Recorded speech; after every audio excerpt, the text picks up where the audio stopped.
Good morning. This is Empress Nix. Yeah, I had to give the mysterious glare there. How are you? Hope you slept well. Happy Leo season. Happy birthday to those who are having a birthday. Happy celebration. My condolences to you if you've lost a loved one. Hopefully your family finds comfort during this difficult time. Congratulations if you've had an anniversary. Congratulations still if you've had a new addition to the family.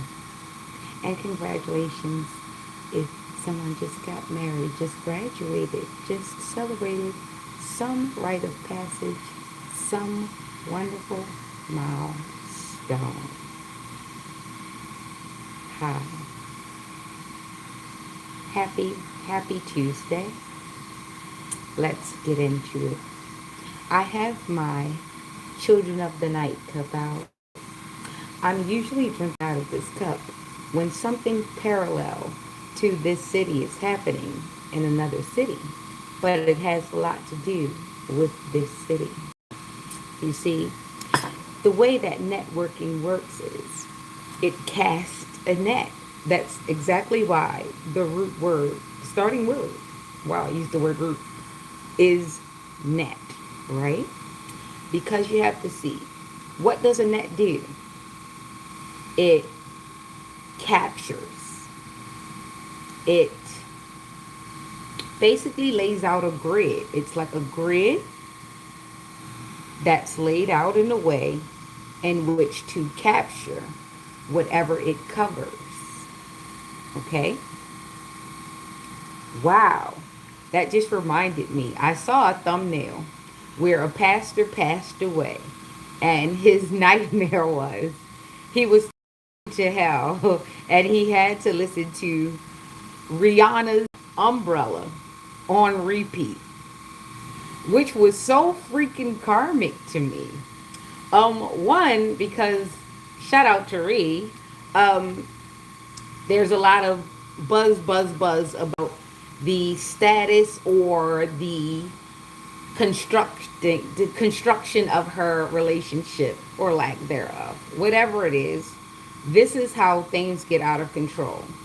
People get really thirsty for situations to talk about that are not theirs.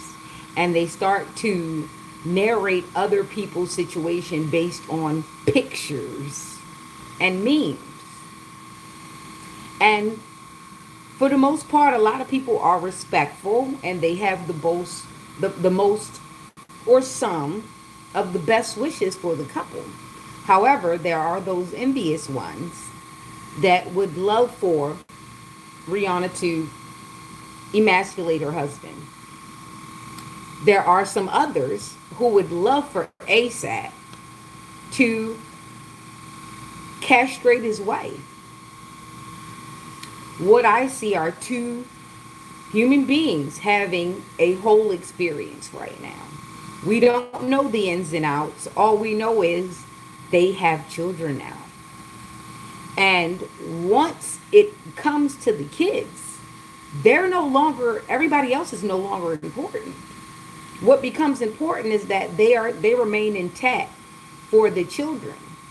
So respectfully, I hope we understand that our opinions, our social media accounts that we use because we have gotten to a situation where we have replaced our feelings with social media. Social media is supposed to feel everything for us. We're supposed to just log it in, feel nothing, extract likes, extract your energy, and life is supposed to be so. God, I don't like what y'all did to love. Y'all turned love into a whole transactional thing, a Ponzi scheme to be the least.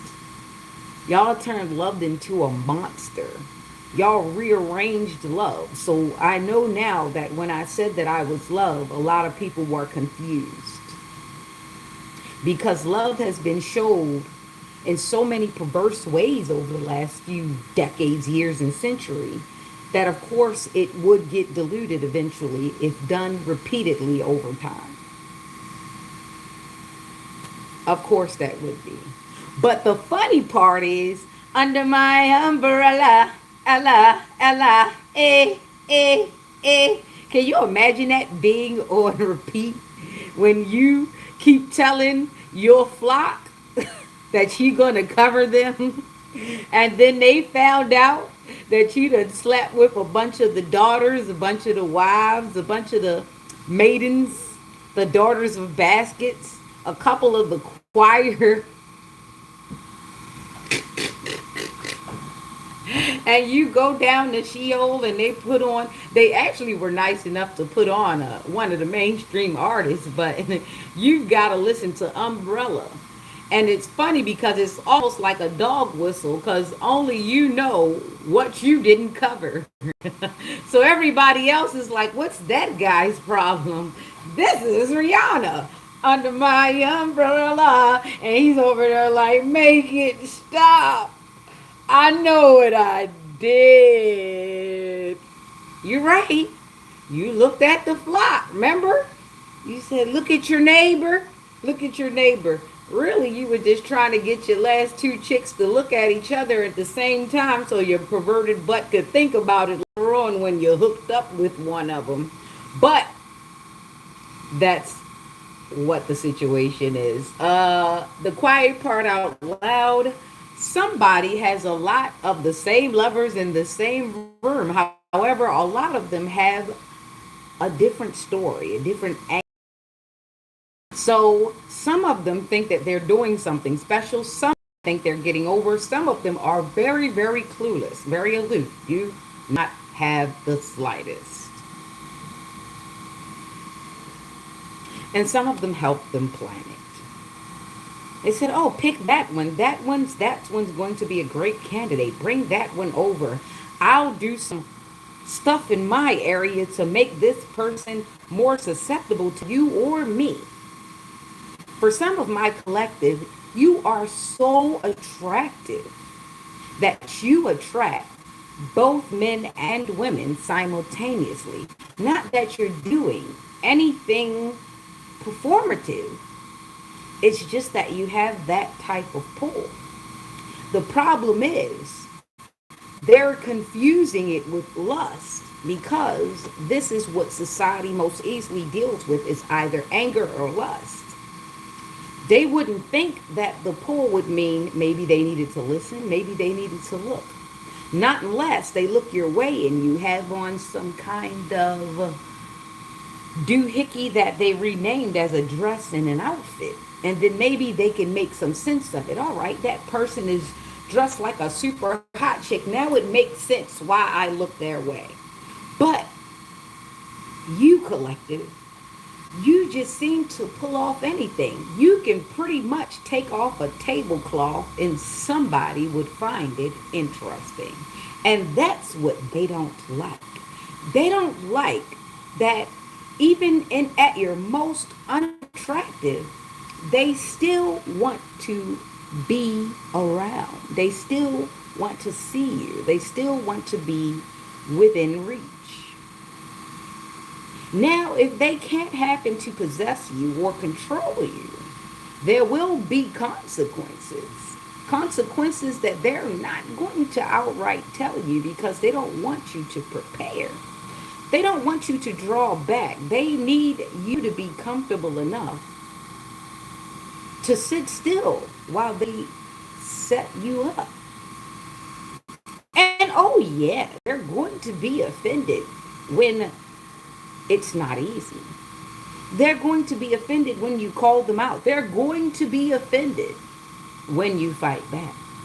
They're going to be offended when you no longer care, when you no longer see them as a person that has potential, when you no longer see them as an ally, when you no longer see them as a partner, when you realize that they don't know love at all and they were dependent upon you only knowing love. See, that's what happens when you deal with someone who is very much been an empath in their first shelf of life. And they got bullied and they got made fun of. And now they decide it's my turn. I'm the big guy now. I'm the big one now. I'm the big wig. I'm in charge, DJ. I'm in charge.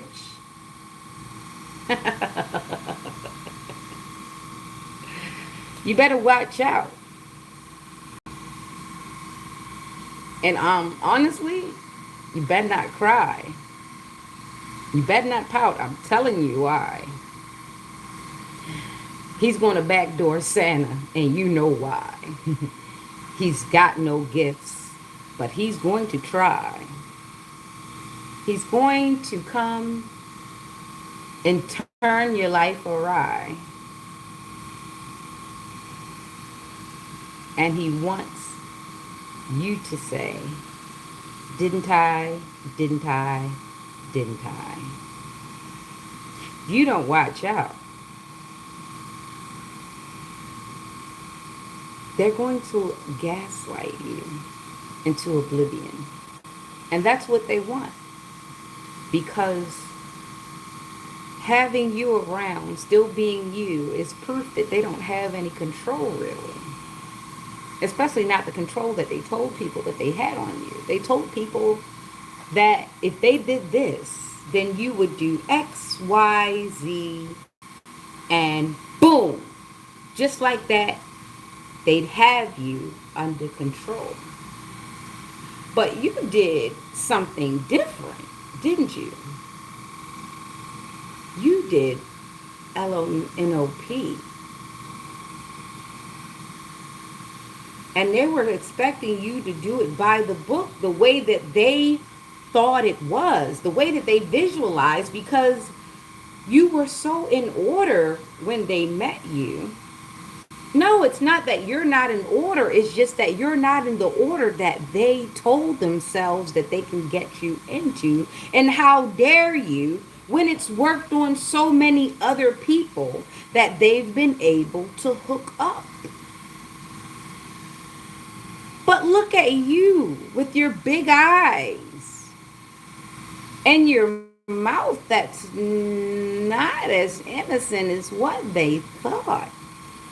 And maybe your ears weren't that plugged. Maybe you were preoccupied, but your hearing is just as good.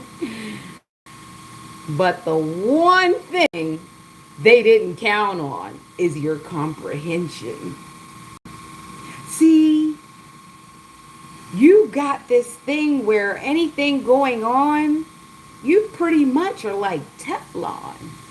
You let these things roll over. It's like they saw you as a sitting duck, but forgot that ducks are waterproof. They forgot that the whole time that the duck is on the top of that water, not breaking, that those feet are just the...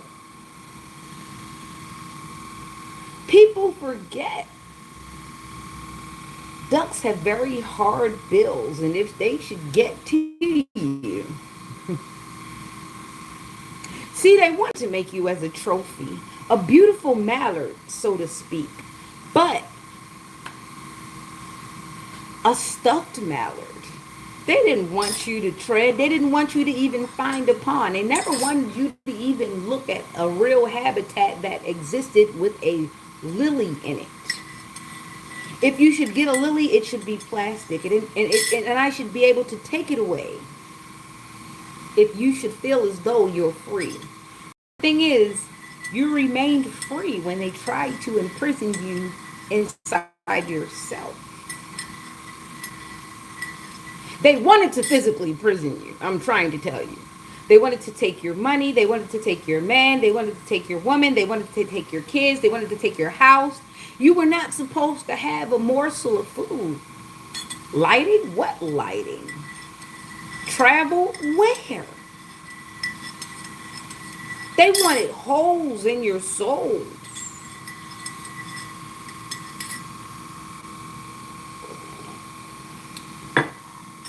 Because if they could have you so downtrodden that they could try to take away your mind, then nobody would believe a vagabond, a bum. Nobody would allow them to get that close. You might give them a bum bump. This is what they wanted people to see you as. Nothing. They wanted people to look at you and see absolutely nothing. They wanted people to look at you, and if they did see something, they wanted them to see a mistake, an abomination, an aberration. They wanted somebody to be a glitch. They wanted it to be deja vu, but not quite. I think I know you, but nah, couldn't be. They wanted you to go into your daily routine and do something to you that they'd already hooked up, and they wanted you to maybe go and have your favorite morning breakfast, and maybe one of the condiments had something in it that would deter you. Maybe even end you eventually. They wanted to do it slow at first, but then it quickened because someone overspent, someone overtalked, someone went somewhere, someone exposed something, someone overreached. So now they can't go slow with your execution. They have to try to do it in the most natural way possible because they have eyes on them. See, they wanted to be famous. They wanted attention. But these are the breaks. Work it up, work it up, work it up. They wanted that for you.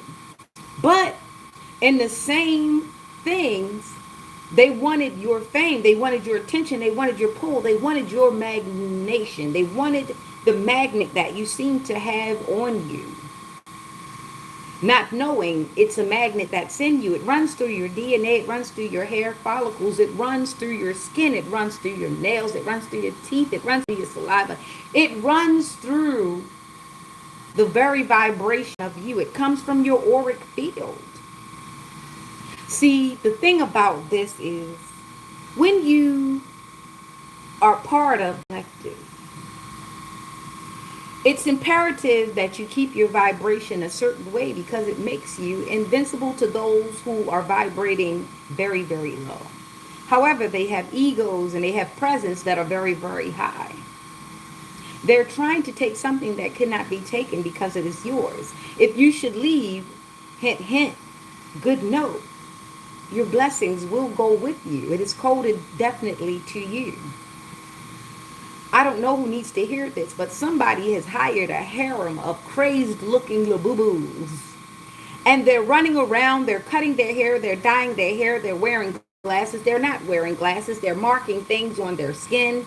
And they're trying their best to project themselves into someone else's energy and essence.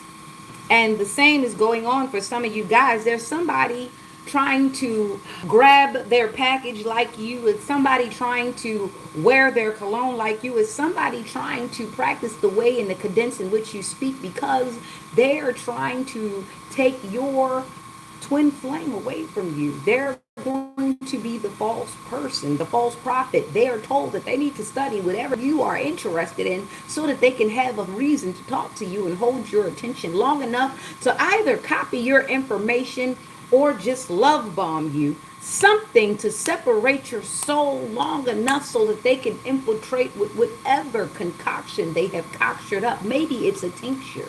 Maybe it's an ointment. Maybe it's a powder. Either way, someone has to try to get it to you, whether it be the same sex or opposite sex. They've been working. A lot of times it's not even romantic. You're supposed to be with a romantic person. A romantic person is supposed to lead you somewhere, and somebody in hospitality, a greeter, maybe a waitress, maybe your stewardess or your steward, maybe housekeeping. You know, they say that they hack that hotel Wi-Fi all the time, so never, and I mean never trust that. But yeah, they're supposed to distract you and take you to a place because the thing is they have to mix the signals. They have to put you somewhere and they have to be the last one to be suspected. This is now a business now. This is why I don't believe that there is any real love out here, even when it comes to the kids.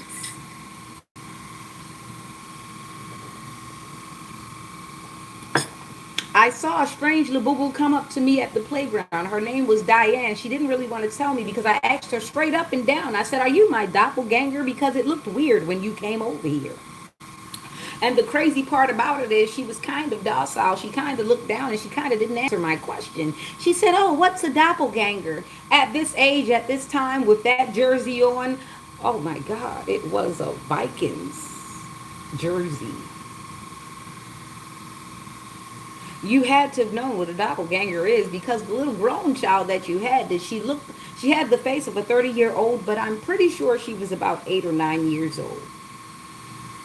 She had a very old soul to her, the way she tried to stare through me. So I know whoever she is related to, someone was trying to teach her the evil eye. Someone has successfully taught this little girl the evil eye.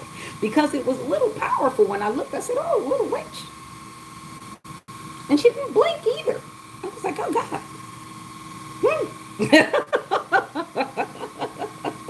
But you have to notice these things. Some of these kids are being trained straight from the cradle to be offensive, to confuse, keeping it real with just running your mouth unabashed, with running your mouth thinking that there should be no consequence because I was the toughest in the room to me. So how dare you not allow me to forcefully say whatever I want to you? These kids are learning. But yes, back to the crazy Labubu. I saw that then I saw a crazy Labubu coming down the road, down the one way in a silver truck last night, and she looked as though she was trying to copy my bob, but she couldn't get the James Brown puff of it, so she was coming to take another geese or a gander. I don't know. It's crazy when you try to make a 3-point turn in a big truck like that, you'll almost flip over. So she looked a little suspicious, trying to erratically hurry up and change direction, coming down a one-way street that's clearly marked. Then trying to erratically make a U-turn in said street to go back the other direction. See, this is a great thing about this neighborhood. There aren't too many people that live in this neighborhood. So if you're down here, there needs to be a reason. There has to be a reason. Just randomly coming through isn't really all that inconspicuous anymore. See, it used to have a lot of traffic where I am because they kept a lot of chaos coming down here, but this is also a residential neighborhood. So the chaos was being tolerated for a very long time. Some of the people that complain about it are the very ones that are very lukewarm and they like it. They just need someone to talk to. But instead of saying that, they just complain about it, which is fine, but don't be a hypocrite because I'm going to put you in such of a path. That's the line you're going to be in. And I'm going to ask you not to come across it. Perhaps that also made me a target, me not being with the bull. If you say one thing and you do another thing, I'm going to need you to stand on that thing and stay over there with that thing. I truly believe in that. That I do.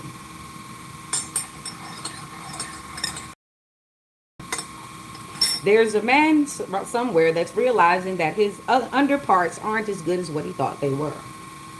There's a woman that's doing the same. However, that does not change the fact that they have always managed to manipulate someone to do what they want.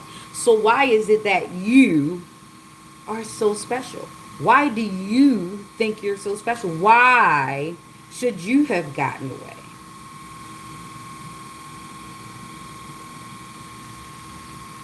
A lot of the times they won't even look at the answer that they are the reason why you got away.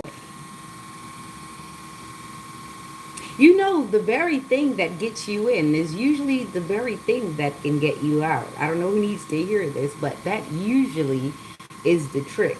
But it takes a bit of discernment and discipline, because if this is what you did to get in it, you have to be careful not to do it too much to get out. Because then you'll be stuck and in a loop. All right, so let's get started. Let's get some motion going on here, because it is Tuesday. Yesterday was an oracle reading. I'll try my best to get another oracle reading out this week. Okay, so let me relax, relate, release at it as it relates to us and this current time line. There is something strange in the air. There is something in the water. There's something, there's something, there's something. Be aware of certain tastes. Be aware of certain smells. Sulfur smells, to be exact. Something's rotten. Something needs to be changed. Something needs to be replaced, refilled. Or something is burning. Be aware. Some sulfur comes from matches. We don't usually use matches anymore. So if someone starts asking for matches and they're not really responsible, pay attention. That is a warning. That is also an omen. There are people that are willing to burn things down to erase certain things. If they can't hit the kill switch button on a computer or a device or mechanism, they try that too. Not realizing the cloud already has it and the cloud doesn't burn. Just so don't nobody go get no unnecessary arson charges, because they have a good rate at picking up arsonists. They have a pretty good rate of that. Even ones from years, they eventually find something. Just letting you know, because we're in 2026. Because sometimes you got to let people know that too. Especially when they're stuck in the loop in their mind, arrested development. Sometimes you got to let them know that too. All right? So, yeah. So, we've got Psalm 79, which is way shorter than yesterday. That one was read like a whole book, but it had a lot of great information in it. It had a lot of book in it. It had a lot of truth in it. It had a lot of life in it. It had a lot of presence in it. It had a lot. Yeah. So, what you're going to find, collective, is that the people that are dangerous to you are very close. You know them. You know a lot of their names. You might have forgotten a lot of their faces. You might have forgotten a lot of their names as well. But you know them when you see them. You feel some kind of familiarity. And that's another thing to look out for. Be careful with confusing familiar with safe. Sometimes the person you're around feels familiar because that person has been around for a while trying to set you up. They've been planted in your life to get you comfortable with them in your energy, so that when you least expect it, then they can spring the trap on you. So be aware. There are people that have been operating out of order for a long time, but you didn't know, because they've always operated like that. So how are you supposed to differentiate that it's out of order when you met them like that? Right? Because you yourself, you want everybody to treat you as you would treat them, and you take for granted that everybody's not you. So you can't trust them. Even the ones that you've been around for a very, very long time. I am proof of that. I was raised with the people that I could not trust. So I've been in the trenches for quite some time. The fact that I'm still here means that I haven't slipped too bad. Maybe some here and there, but I'm still here. And the fact that we're here together means that you've done some awesome things unbeknownst to you too. So let's keep going. Now we're aware. Now you can peek without reacting. Now you can plan without rushing. Now it's your time. It's your time. See, they're not expecting that. What's crazy for me on my part, in my situation, the person who's most pressed about doing whatever to me, beyond the ones that I outright said,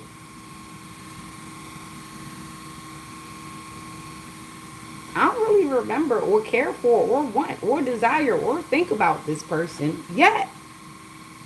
They are so upset and so pressed on trying to control a narrative, control a situation, control a lick, that they are really telling you a bunch of crazy stuff to get you to believe that they are current and relevant in my life. This person is just trying to force something on you. Some of the people that have come against you, collective, don't really know you. Some of the people who have come against you don't know the truth of you. They only know that they've been given a picture, they've been told, sold a narrative, and depending on the type of person that they are, yeah, and the type of voids and holes and insecurities that they may or may not have, they decided to go with that narrative. They decided to put their hands in things that they really did not understand. And unfortunately, we suffered. Some of us are social life, some are financial, some are business, some are romantic life, some all of the above. And it's crazy how you're still around. You're still able to smile. You're still a bit functional. And they're just trying to figure out, well, I told everybody that I was important. I told everybody that you were nothing. I told everybody that I was the reason that you were you. I told everybody that I gave you those words, those ideas. I gave you that essence. They told everybody that. And it's a pity for anybody who believes that. Especially never seeing you and that person and the person that they're presenting to you in the same room. How does one attempt to destroy another's life off of shadows and lies and go to sleep at night feeling great? How does one attempt to put one's generation's family, kids, even pets into poverty and sleep well at night? I'll tell you why. Because love is not love anymore. Love is greed. Love is selfishness. Love is confidence dressed as arrogance. Love is a bunch of words said over and over again until this person believes it, and then I can act however I want because I've trapped them in a 4-letter prison called LOVE. And how dare you kick my V? How dare you not accept the L?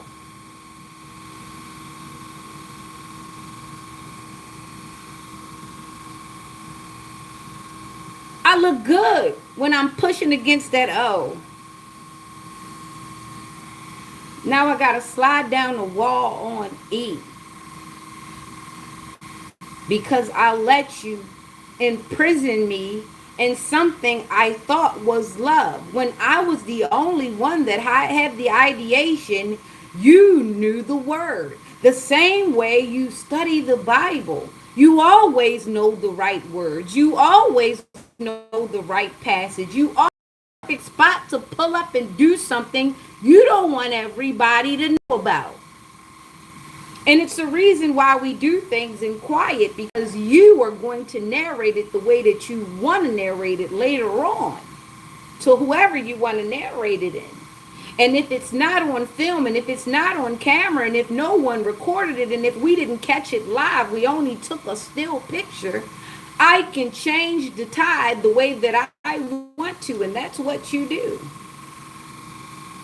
So the minute they decide that they need to be in your company, whether it's a man or a woman, think it is fair that you do post them as soon as possible so that you can get the hoopla over as soon as possible. I think we need to go back to the days where we knew a person's surname, the first and the last. I don't want to call you Dirt Dirt or Pookie when you pull up. By the way, the Pookies of the world have totally shattered up. And it's crazy because you'll have a Pookie complaining about a Pookie to you when he lives perpetually a Pookie life, came from a Pookie, talked to a Pookie to get to you, and decided that you were going to help him be more of a Pookie to another situation that recalled a Pookie. By the way, there's no race in Pookie and there's no gender in bitches.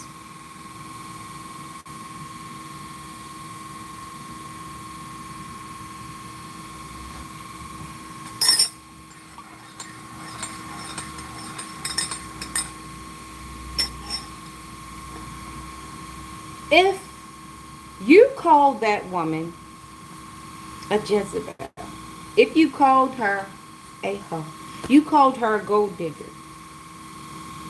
but you turned around and you had the same exact needs and you had the same exact crash outs and you bought the same exact type pads with the same measurements, might I add.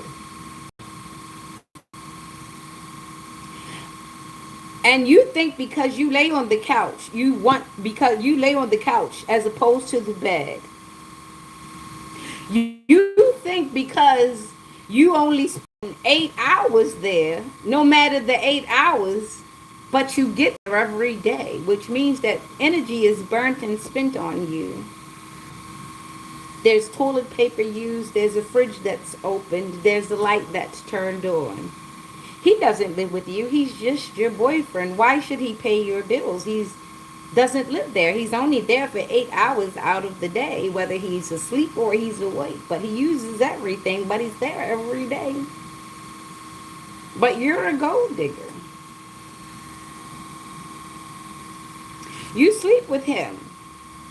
But he calls you a hoe the minute that you find out that there's been a compromise in the situation.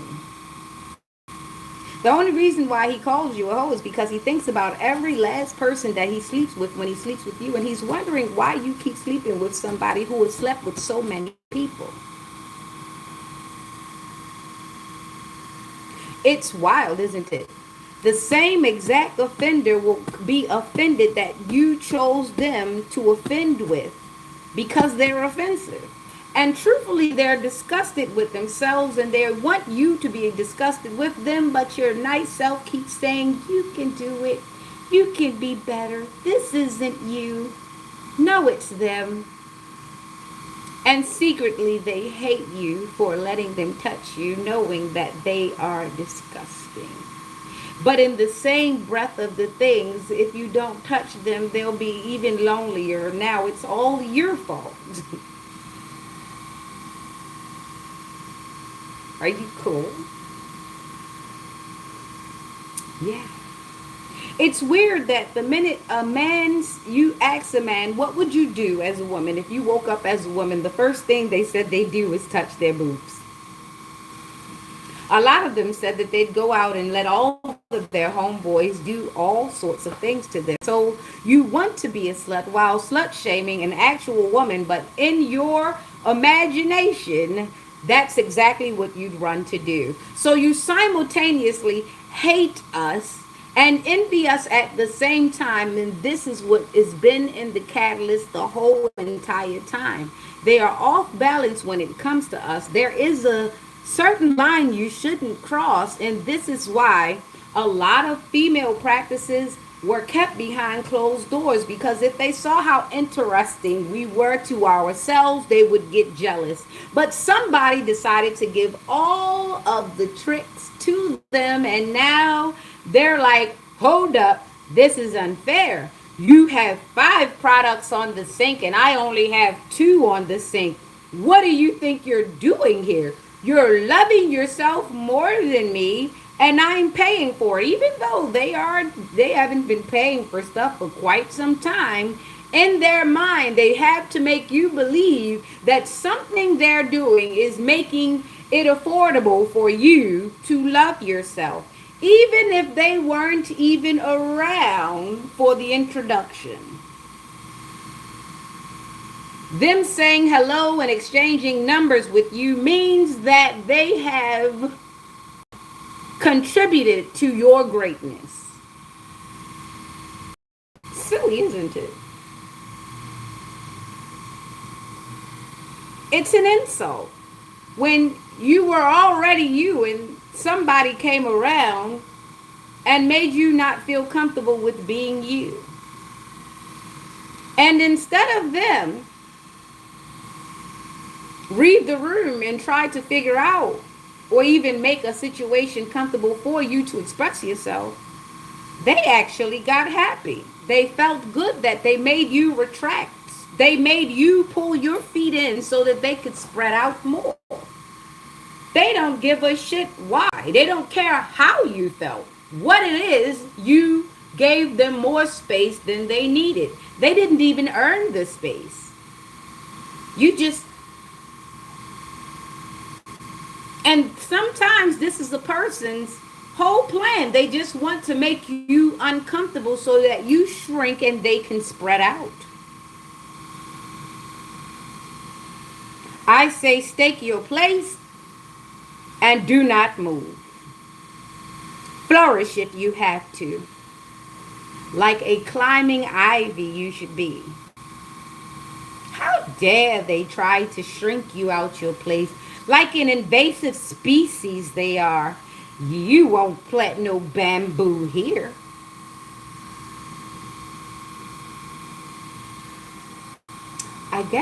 I suppose that's why I used to like small body parts as opposed to the bigger members, because I didn't want them planting bamboo, especially if it wasn't going to be of the good kind. It wasn't a good location.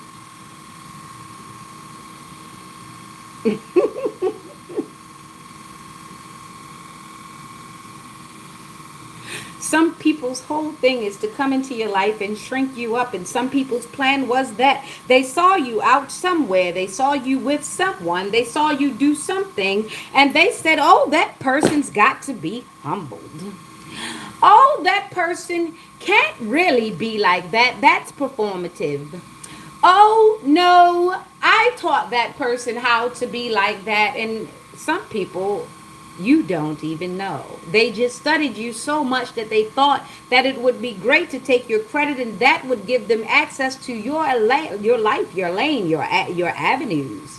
That would give them access to the rooms that you're in if they can associate themselves with you. If they could just airdrop a connection at your table, then they could get a bit of your shine. They could say, I know that person. When I have a party, I'm going to invite them. Will you be there? There are some people that come and they do so many things. They plant themselves in your life in so many ways, unbeknownst to you. They want to be parallel to you, but never in front of you, but never telling you and never confronting you and never direct to you, but they want respect from you.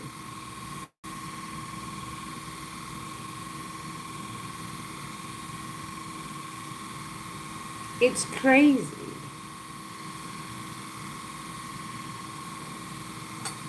Everybody wants to shine, but nobody wants to grind. I remember when that used to be the juiciest part of the story was the grind. No one wants to grind anymore.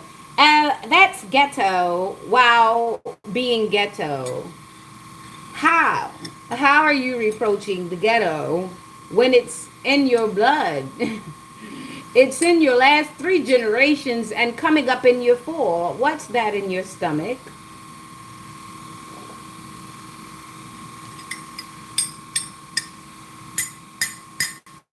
Fancy feast.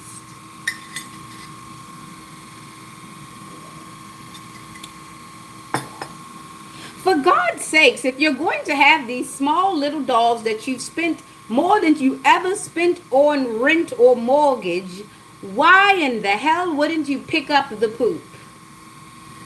It's like one day you all woke up and there was just this, what is it? The major broadcast, something going on at night, and something said, if you buy this will make you seem a little less ghetto. And you all said, what? If I buy this will make me seem like what I actually am? Let me buy it. And then proceed to impede on the ghetto. I'm sorry, the people that you're trying to impersonate, they pick up their poop. I don't know what they do with it. It doesn't always make it into the receptacle, but they pick up their poop. They make whole parks and they make sure that the bags are refilled. We have these things. They've looked at Love and Hip Hop. They've looked at Zeus Network. They looked at Real Housewives and they said, okay, if I get some hair that's teasable and the waistline that's feasible, I can get a beast. And nobody will know that I'm still trash. Nobody will pay attention to the fact that I still haven't fed them damn kids yet. They won't pay any mind that I never sweep, that my trash smells for miles upon miles.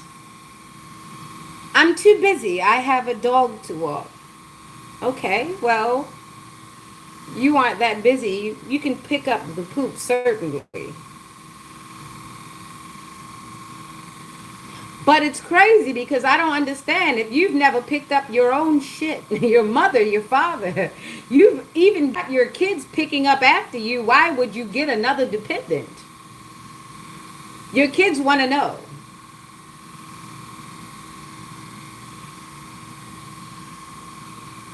Some of the kids are happy to have a dog because it gives them a good reason to stay outside and maybe even run away. They'll have company, but it's expensive. Sometimes your boyfriend got you a dog because he wants you to lose track of time while he's out in the streets messing with the people he really wants to mess with. Sometimes that side chick is a bit happier than you. All you ever think about is making bills, to spend more money, to eat up more resources, to have more shit to talk about with your girlfriends that we all don't like anyway. So let me get you this much so that the bitch can have a bitch when she needs a bitch. Cause I ain't coming in here. I'm coming to drop some food and some you know what, and I'm out. I'm going to tell her I'm going to go and get some dog food. And maybe some milk and cigarettes. And then I'm going to take my cigarettes to my homeboy. And we all know how that goes. Yeah, I fell asleep over his house on the couch.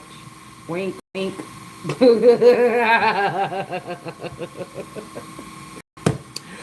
But that's enough channeling. I know some of you get a little upset when the message is a little bit more direct and it happens to be your current situation. Trust me, I'm not in your house. I haven't visited. I have no mechanisms. What I do know is that my third eye is wide. Okay? All right. Okay, so let's get over to our Psalm 79 and then we're going to get over to Pink Tarot because it's real. Okay? Pink Tarot because it's real. It's tangible and it's nice. I've already given the concentrated messages. The rest shall may or would be diluted.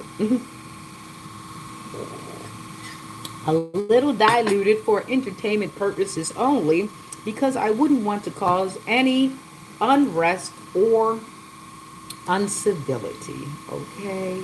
All right. No panic, no fear mongering, just facts improbability, okay?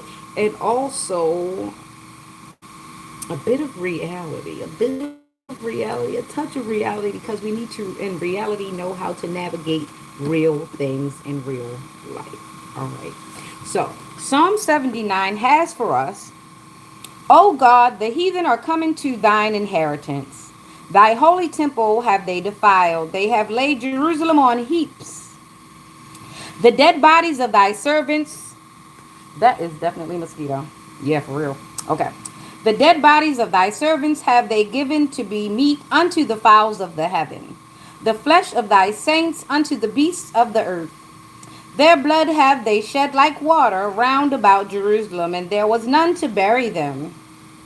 We are become a reproach to our neighbors, a scorn and a derision to them that are round about us. How long, Lord, wilt thou be angry forever? Shall thy jealousy burn like fire? Pour out thy wrath upon the heathen that have not known thee, and upon the kingdoms that have not called upon thy name. For they have devoured Jacob and laid waste his dwelling place. Oh, remember not against us former iniquities. Let thy tender mercy speedily prevent us, for we are brought very low. Help us, O God of our salvation, for the glory of thy name, and deliver us and purge away our sins for thy name's sake. Wherefore should the heathen say, where is their God? Let him be known among the heathen in our sight by the revenging of the blood of thy servants which is shed. Let the sighing of the prisoner come before thee according to the greatness of thy power. Preserve thou those that are appointed to die. And render unto our neighbors sevenfold into their bosom their reproach wherewith they have reproached thee, O Lord. So we thy people and sheep of thy pasture will give thanks. Forever will we show forth thy praise to all generations. Selah. So be it, so let it be. Amen. Ashe, ashe, ashe. So, yeah, Psalm 79 pretty much is a great follow-up to what we talked about in 78, because it is in order. It is chronologically in order from 77, 78, 79. Those ages and those years may be significant to someone. Someone was born in these years, 77, 78, and 79, okay? Someone might have been born in 97. Someone might have been born in 87. But someone was definitely born in 77, okay? If not, they are approaching that age. These are important milestones, okay? So someone's graduation might have been outrageous or at least embarrassing. There was something that was unmistakable and unforgettable about whatever your graduation, your coronation. There was something, and there was something that was unforgivable that was given, that was done at this time for someone. It's sticking out very, very vehemently, okay? This is what I'm getting. 77, 78, 79, 97, 87, but 77, okay? Someone had something happen to them. Maybe they were betrayed back door, or they saw something that changed the way that they see life and they see people. Okay? This is going to be significant for someone. This has given them trust issues. This has made them a very contrite and froward person. This person used to be a very good person. This person had good intentions for people at some point in time. However, something changed that. And they weren't outright bad. They were trying it. They were experimenting. At first, they had a code. At first, there were some people that they wouldn't do it to. There was some people that didn't make the cut, I should say. But now they're full out. They've been doing it so much that it's like autopilot. Someone's on autopilot. I've been using this word for 2 days. Someone is like they're on autopilot, like they have no heart, they have no feeling. When it comes to this, it's almost like they have become the machine, the mechanist, okay? Someone's a machinist, okay? All right, so somebody has become mechanical unto themselves because they killed their heart due to the fact that it kept getting broken. Whenever they did give themselves up, whenever they did give an opening, leave the door open, oh my God, that song, I'ma leave the door open. I'ma leave the door open. That fucked us up right then and there. Them witches and warlocks used that song to get into every crease and crevice because a lot of us did not know what we were singing over and over again. And god damn it, it was like leaving a welcome mat on the front door of your dang heart. We were singing it like a mantra, and it's a good, catchy song. And I'm telling you, he did a really good marketable number when he definitely teamed up with Anderson Paak. But what I'm saying to you is, look at the shit now. You left the goddamn door open.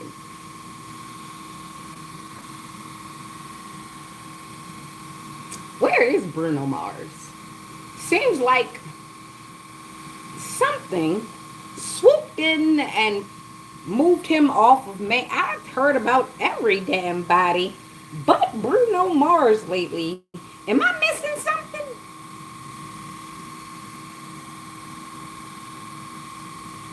Yeah, he did start a lot of shit. He did. He was the one that I will catch a grenade for ya. Da, da, da, da. Yeah, that's some homicidal, suicidal, crazy sidal shit he had going on here. Yeah. So if you understand the spiritual part about singing those toxic, I mean extremely toxic songs over and over again, yeah, they got you a good hookup. They might have got you in a few bedrooms. They might even got you a few door keys. But where are those keys now? And how do those doors look to you now? Like you're on the set of the Zonks. Yeah. Wah wah wah. Somebody done zonk they self. All right, so 77, 87, 97. I have not even touched these cards yet. This is just Oracle.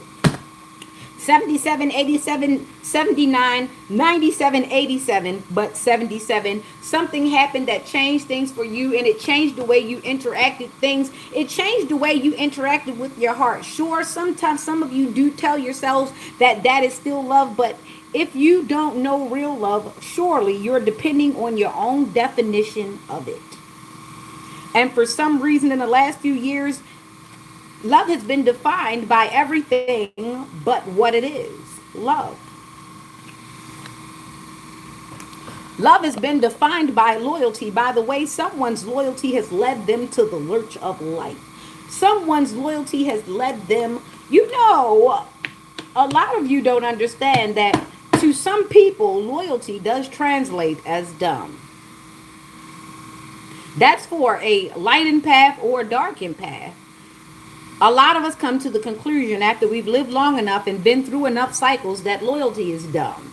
Loyalty without clarity, without transparency is dumb. If I don't know, if I'm not privy, if I can't pull up, if we can't have a face to face, if it always had to be through text and email, if it always had to be direct, it's going to be very hard. And for some people, direct is even more dangerous because if they get close enough to you, they'll do something to you, even if they don't get the reaction or the answer or the response that they wanted. So you be careful and you use your discernment. Some people can feel your detachment before you ever say so. So be aware of the energy you are giving out. As I said, 77, 78, 79, 97, 87, 77 is where I am locked into. Someone, whether it be a double digit or not, something stressful and traumatic happened at a double digit, okay? I can't, it's some for, I got the cards and I keep tapping them, and every time I tap them, I get loaded in with something. Children of the night. There's someone who's not sleeping very good at night. They're tossing and they're turning and they're walking. When they're walking, it's like it's something doing the walk for them, and it's not them. And it looks like they had too much coffee. It looks like they took too many sleeping pills. It looks like they been up for days and days at a time, and they might have been up. They might not be sleeping well. They might be laying down and never getting rest, and that can be a sign of spiritual warfare. Being sleeping and getting no rest. Never hitting your REM sleep, which means someone is 9 times out of 10 trying to siphon your energy. So even if you feel like you've been asleep for 16 hours, it still feels like 4 hours. Somebody is benefiting off of your rest. If you look around and somebody seems to have all this extra energy while you just can't seem to make it, that's the one who's sucking a straw. They have a spiritual straw tapped right into you. You're just like that juice box. God forbid you looked at Sausage Party, but if you did, you know exactly what juice box I'm talking about. I'll never see juice boxes the same ever again. Thanks, Seth. But anyway, somebody has put a proverbial straw into your auric field, your finances, your mind, your soul, your thought, your intellectual property. You ever go into a room and you know you've been around somebody and they've been around your things and looking at the way that you keep things, looking at the little things that you doodle down, and next thing you know, you start to see the result of your wonderings, the result of your ponderings in their life, and you're like, hold up, is this person siphoning me?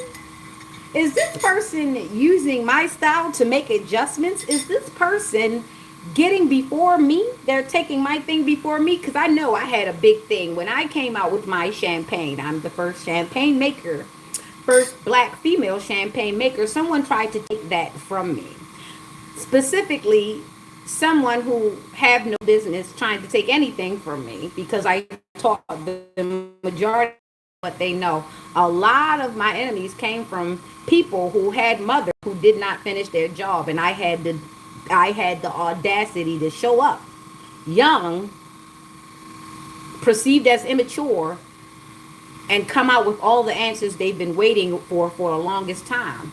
And it's really a brain tease when I get to sit at the table with both generations and they both realize at that time that they're both more ignorant than I happen to be with my limited amount of speech that I might talk to them.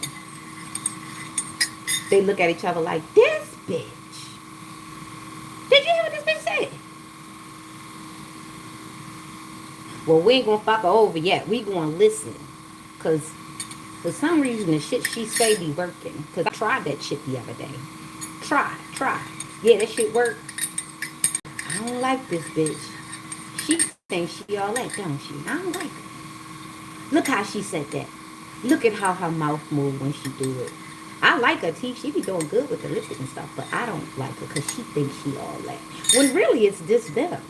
When really it's just them projecting. It's really just their mind and the demons in their mind and their own version of Jiminy Cricket making it more difficult than it has to be. Instead of just saying, you know what?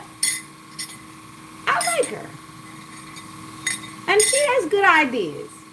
And instead of come up with this bullshit in your mind, say, you know what? You're cool. Let's work together. And actually mean it. Instead of saying, you're cool, let's work together. No, fuck this bitch. As soon as she leave, I'ma call my homegirls and we going dot. And we going to invite all the dudes from the hood who don't give a fuck and respect us and yada yada yada yada. But when we show them the picture, we gonna tell them she a hoe because she kind of cute. And we don't want y'all to go over there and spend money on her and like her and love her. You're not supposed to do nothing. If you do go over there, give her something or something. But don't like her, okay? Because we the ones supposed to benefit off the fact that y'all might go to jail. Not her. And just in case, I'm going to write down everything I told your ass to do. Just in case I got to hook you up. And I might get pregnant by you just so I can get you going, you know what I mean? And put you on a life insurance policy. But we not going to tell you that. We going to hook up that girl. Because I don't like her. Because she might be pretty. And you might go over there and spend money on her. Yeah.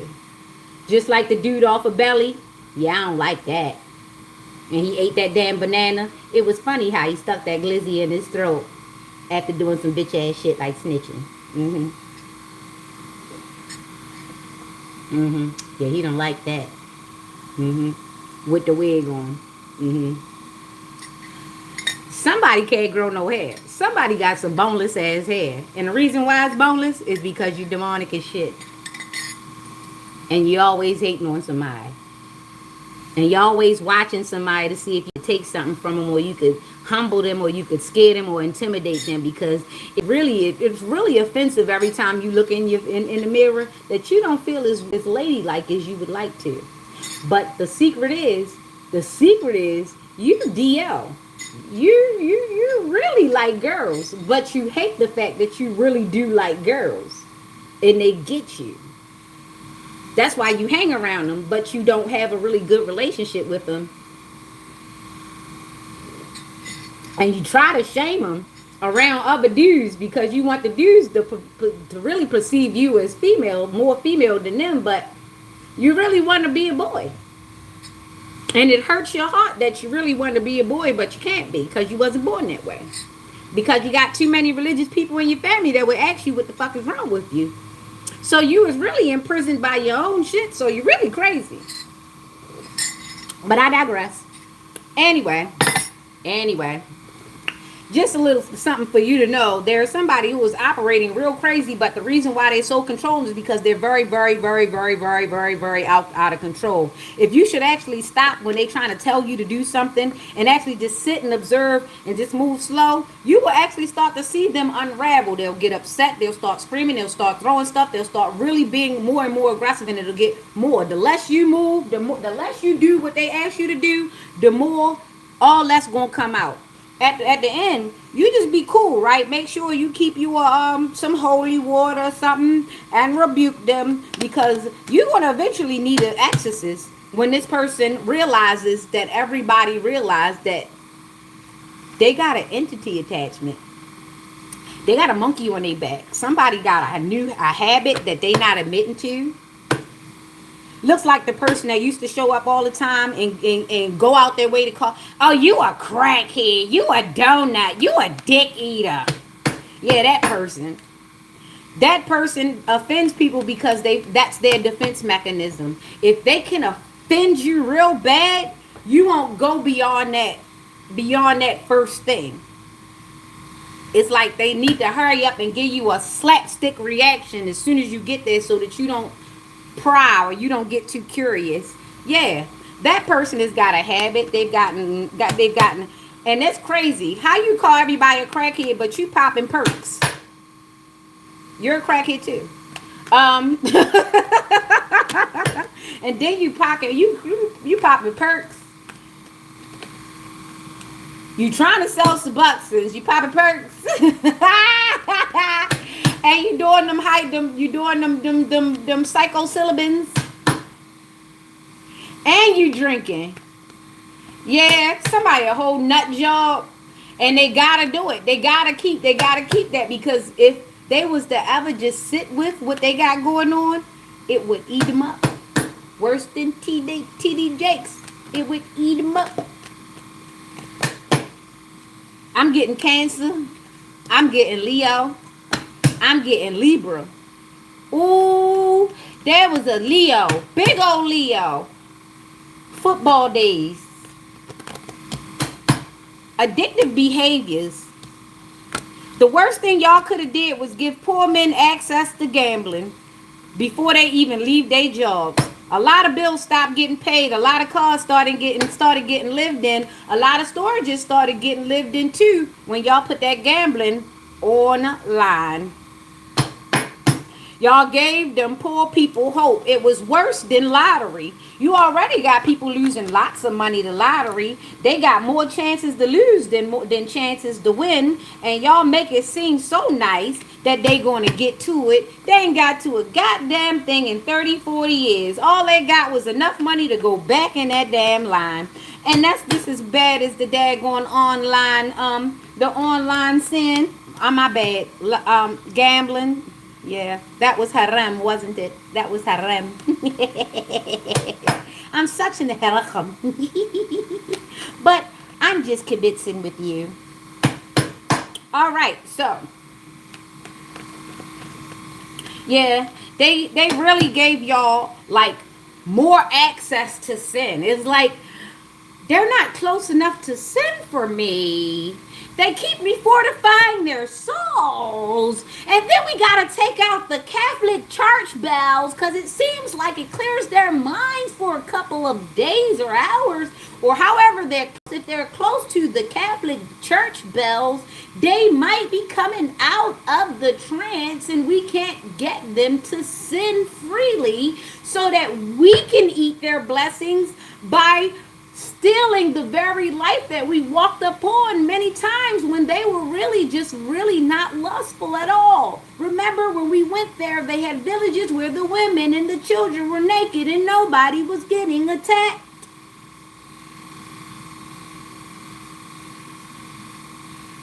So now that we've got their game, we go switch it up and sell it back to them while doing everything that we saw them doing because they were spiritually abundant and rich when we rolled up on them. Both over there in their other land in Abukalon, over there and over here. When the Indians, that's what they call them, when the Native Americans, when the people indigenous to the land were here, they were in peace too. So surely when we came, we showed them how to shorten life by presenting diseases and unclean spiritual hygiene. So they said, let's do a switcheroo. We're going to take their practices and do it behind closed doors because they don't need to know that we think that they're hot shit. Even though for centuries and years, the people who have been trying to oppress us usually adapt everything that we put down after they force us to.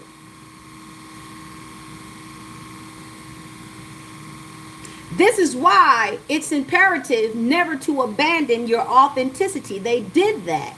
That was the biggest plan. Remember when those people keep telling you the same stories, the old stories that they want you to be stuck in, the ones where the people were talking and then they came over and they said, here's the Bible.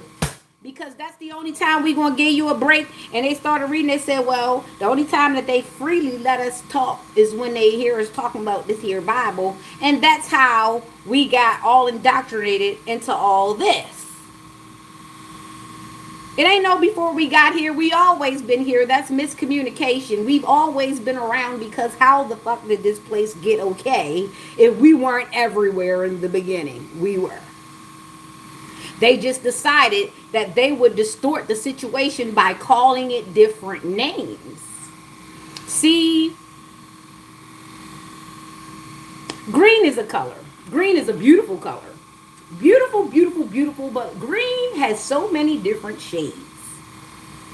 And if I can call pea green and make a face and make it seem as though it's an ugly color, then I can separate pea green from forest green. And by them very hues, we have now established racism. Because everybody's not okay with pea green as they are with forest green. And some of us are going to go down there to that swamp green, and some of us like chartreuse.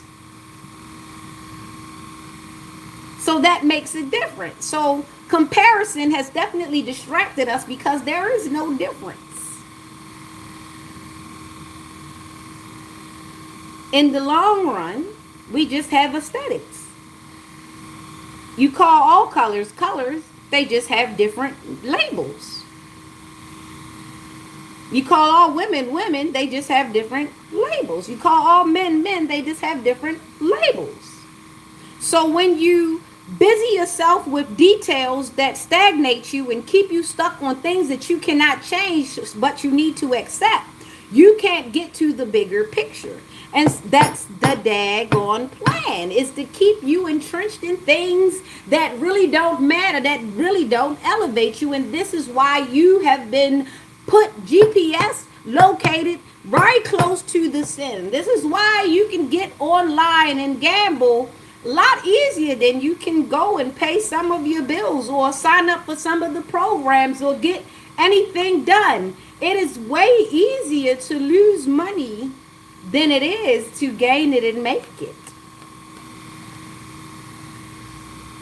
And if you are making easy money 9 times out of 10, you are you are a person who is a slave trader.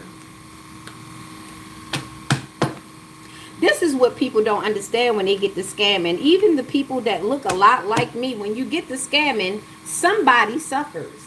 And a lot of times the scammers aren't scamming people that have security. They're not scamming people with millions, even though some of them do, and they get pretty good licks. What I'm saying is, a lot of the times when the scammers start, they start right in their neighborhood. They start right with the next door neighbor, the person across the street, that girl that they didn't like, the girl in HR, or the girl that they hit the floor with. They get their information and they start scamming them, and they don't see it as slavery, but that is exactly what you're doing, because you're doing exactly the same thing that the other people you say the oppressors are doing. You are no different, because you actually took on their ways and you told yourself no one would ever see it. But the problem is, the big wigs that are actually paid and have contracts and have fiduciary contracts. I didn't say judiciary, I said few. Look up the word fiduciary. You so damn smart. Look up the word fiduciary. They have contracts that say that they have to keep their company in the best interest. At the bottom line, they have to keep the company at the best interest. So if the company is you and your interests are basically the investment of the company, guess what? Pay attention. There are contracts that you need to know about. NDAs, things of that nature. There are contracts that you need to know about. POAs. Living wills, trusts, all these things, insurances. As you get older, you're going to need to know this, because the rules definitely do change as they get old. These people are not getting out and doing fisticuffs. They are robbing people. They are turning to slavery. They said, oh, you ain't got to worry about the white man, because I'm going to put my foot on your neck. Because me and my wife need a trip. We need a cruise. And I don't like her ass anyway. So I'm going to distract myself with hiring people by sleeping with all these young people to put you under slavery. And by way of embellishment, and by way of life choices, and by way of life diet, because a lot of these guys be crazy when they be coming out talking about I don't eat pork. But you have the behavior of a pig. You have the diet of a pig. You walk the streets like a cloven foot monster.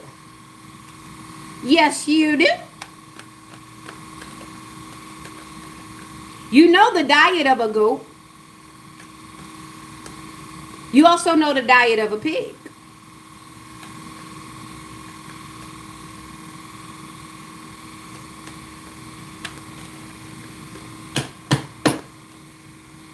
But you tell yourself.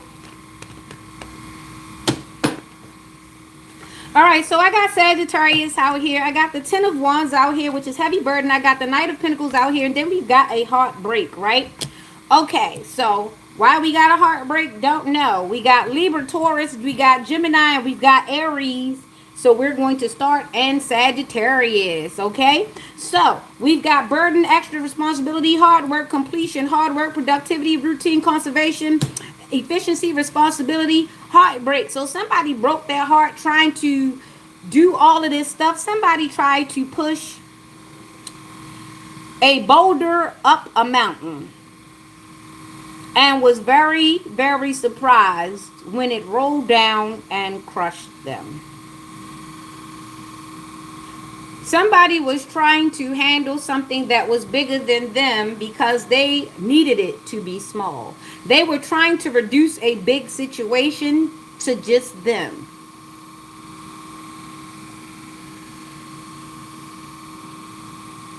Someone didn't have all the facts. Someone didn't have all the elements. Someone didn't tell them how big the situation was. They came in on a small sliver, not realizing they were basically being asked to assist in some buffoonery, some debauchery.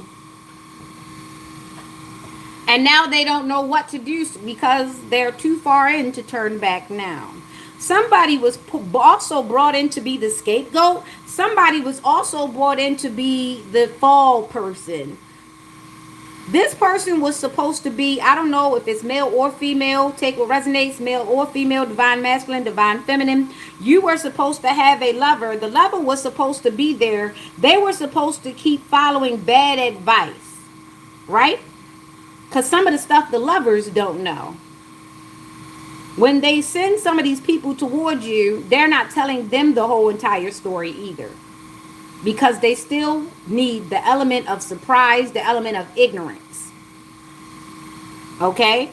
So sometimes some of these people, even though you're getting upset because they are part of it, they don't know exactly what part of it they are in.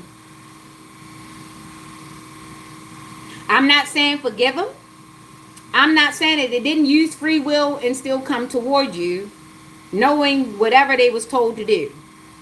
What I'm saying is, some of them people didn't know that you had bigger eyes on them than they ever thought would clear. Some people didn't know that you had an ex that was crazy that didn't ever plan on leaving.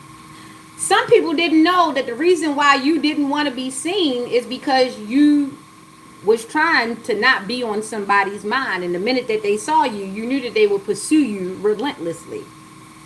But because somebody got selfish and told themselves that the only person that mattered at the time was them, they didn't know that they were hopping into a situation that already been way bigger than them before they even came into existence. And they wondering right now, as the other shoe drops, do you even remember them? Do you even think of them? Was it even worth it? Now that they're realizing that they were just a drop in a very huge bucket. Somebody is starting to get the hint that they wasn't as big as the program as they thought they was. They wanted to be part of the program. They wanted to be a whole page. They ended up just hanging around in front of the table of contents as an extra. And they trying to figure out how they get so insignificant while simultaneously making you monstrous. How in the hell did that work? I was supposed to be big dog at the end of this. How did that work? Well, I'm going to tell you. You did something you shouldn't have done. You spoke something you shouldn't have spoke. You agreed to something you shouldn't have agreed to. You talked to someone you shouldn't have talked to. You stayed too long somewhere you shouldn't have been. You lied about something you should have told the truth about. And you told somebody something you should have never shared. You see how Lucifer works.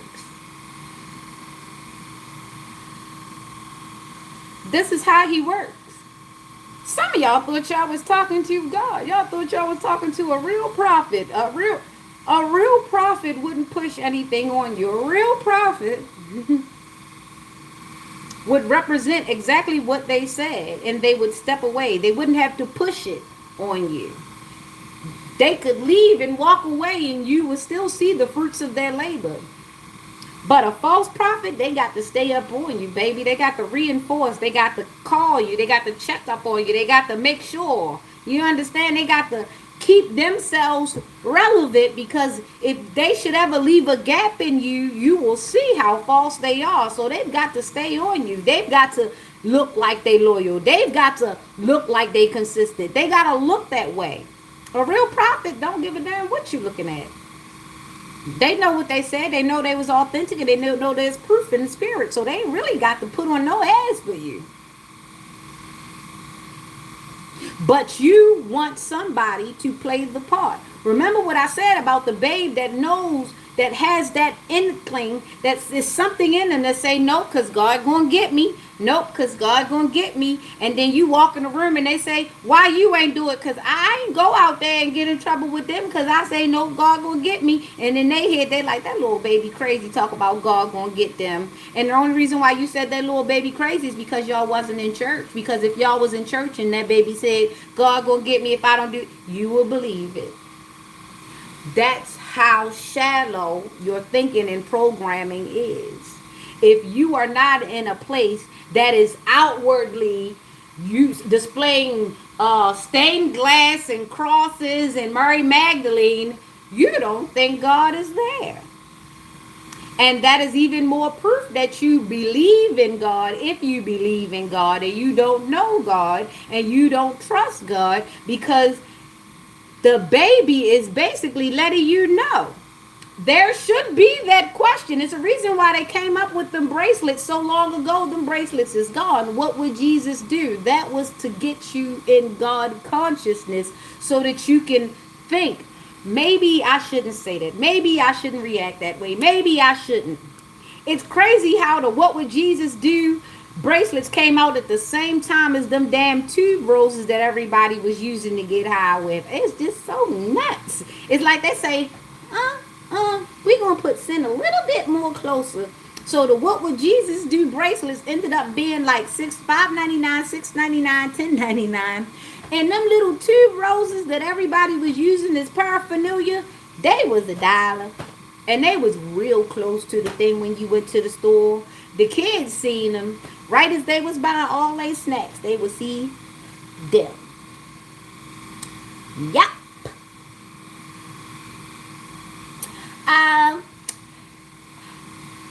Mr. Thomas, can you get me that onion pickle that's right there behind them roses right there?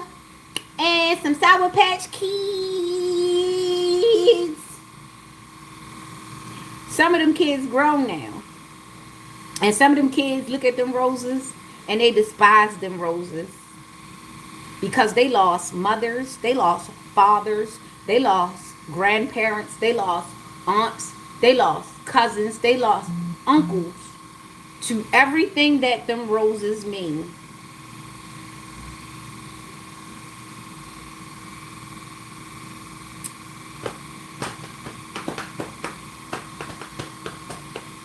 And then there's somebody who's still trying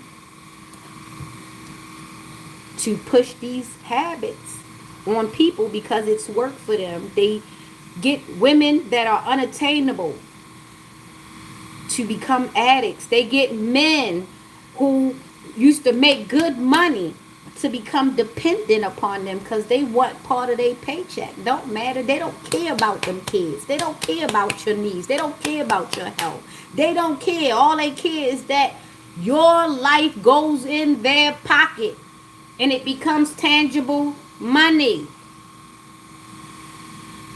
This is why they made it so accessible now. And every bad interaction, every traumatization brings everybody in the collective closer to that vibration. And this is why we gotta hold the fort. We gotta hold the line until hope is restored. Because they're going to need somebody to look at when they finally realize what they've been concentrating on. Once you get hooked on them lifestyles, you get hooked on them likes, you get them virals, right? You get that. Then you get hooked into the attention and the highs and the thrills of the adrenaline of getting that much validation to that value. The validation then becomes monetization. And then that's when the big wigs get you, because now you're getting a little money. And it's all laid out in such a way. And then all these different secret societies and groups start, well, I want them, well, I want them, well, I want them, and I want them, and I want that one, and I want that one. We got to get this one. That one has something for us. That one has something. And that's how they do the whole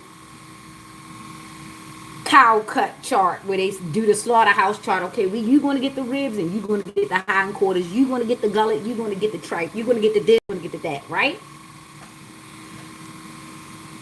And this is why we have to hold the line. The ones who have managed to stay whole while all these temptations and things were thrown at us, because if you didn't become an addict, you're supposed to become an alcoholic. And if you didn't become an alcoholic, you're supposed to become a workaholic. But then you're supposed to have been a gambler. But then you're supposed to did this.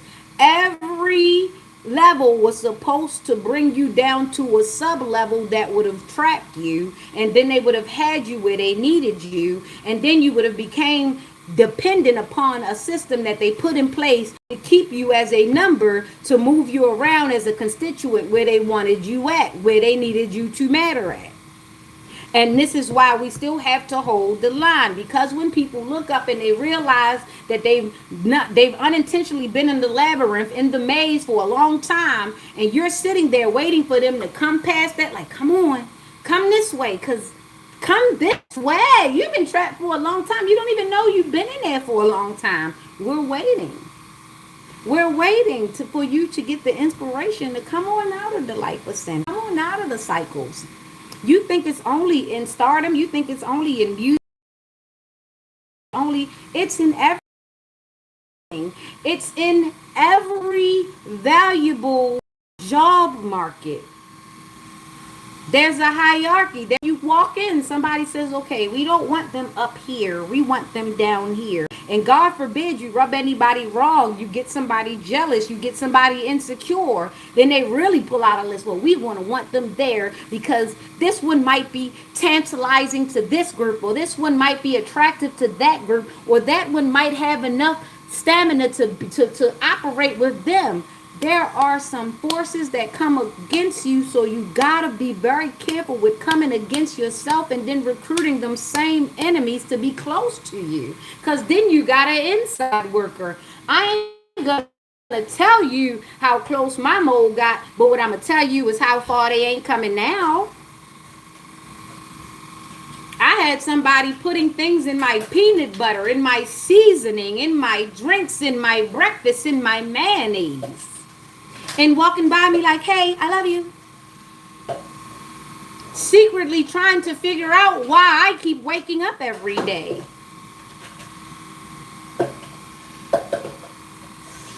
I had someone who had access to my lotions and my soap. They had my security code. You understand? That's how close these people will get. That's how much money these people are willing to spend. Some of these people that are coming around you that are acting like they are all for you, they are being programmed. They are training to get close to you. Maybe they're not getting as big cut as the people at the top, but they're getting something, and the people at the top made it so that they could depend on them. This is all the same for everybody. A lot of you are so ignorant, you don't know that the person next to you that you're trying to influence is actually being trained to do the same exact thing to you. It's only because some of the chosen ones are here, is because it's so much disruption. There are way too many of us, and they're like, hold up. Them people not good with the program. And the craziest part about it is you can see how that works on the highway. If you get two cars on the highway that are going, say we on a 55, and you get two cars on the highway that decide on a 4-lane highway, you get two cars that decide on a 4-lane highway, the speed is 55, that they're going to go 52, and they're going to stay side by side, or like at least lateral to each other. Do you know how much traffic bottlenecks? Do you know how much obstruction becomes? This is why they don't like chosen ones together, because we obstruct the traffic. The Sin City traffic. We slow down that flow. This is why they don't like too many of us in the same area, in the same place. They can't control that. If people should ever see that they can live a life without very much and still be happy, that is not what they want. They want you to consume until your own demise. They want you with a lot of subscriptions. They want you with all the new stuff. They want you with all the desires for the newest stuff. They don't even want your stuff to be old before you decide to throw it away. They just want you in a perpetual cycle of consuming, to the point where you end up consuming yourself, not even knowing that you are not able to regenerate, and that was on purpose as well. And now you done rubbed everybody around you so wrong, nobody wants to help you. This is by design.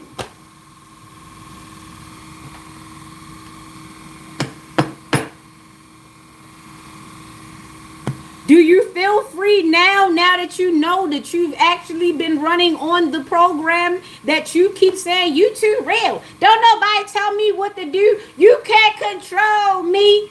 What you doing is the result of their control. Your lack thereof, your ignorance, your repeatance of ignorant things. You being stuck in this cycle is a result of their control, no matter what you think it look like. You think because you running around, I can sleep with who I want to. I can be with who I want to. They want you to be pressed about that type of shit because it ain't going to lead you nowhere. Hunching is a poor person's sport. I'm bored. What you want to do? Hunch.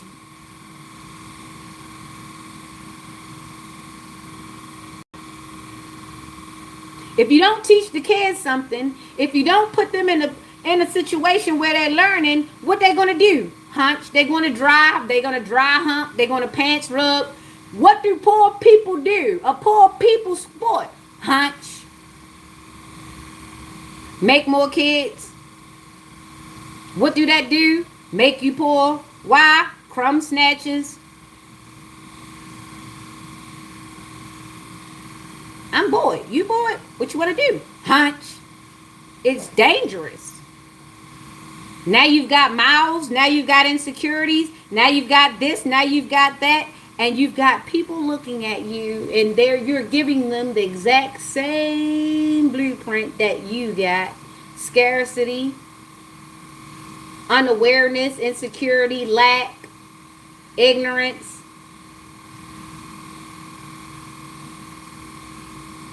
But your pride, because you know you were the one that showed them this shit, won't let you tell them that the shit is wrong. Because then they're going to tell you you're wrong. Because the mouth of babes is very vicious. When a child tell you the truth about yourself, especially when it's a truth that actually and directly came from you, that is a slap in the face like no other.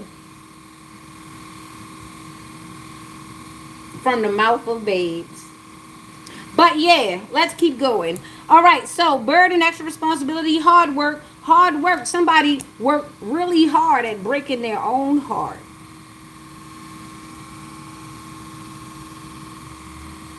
You went too high too soon.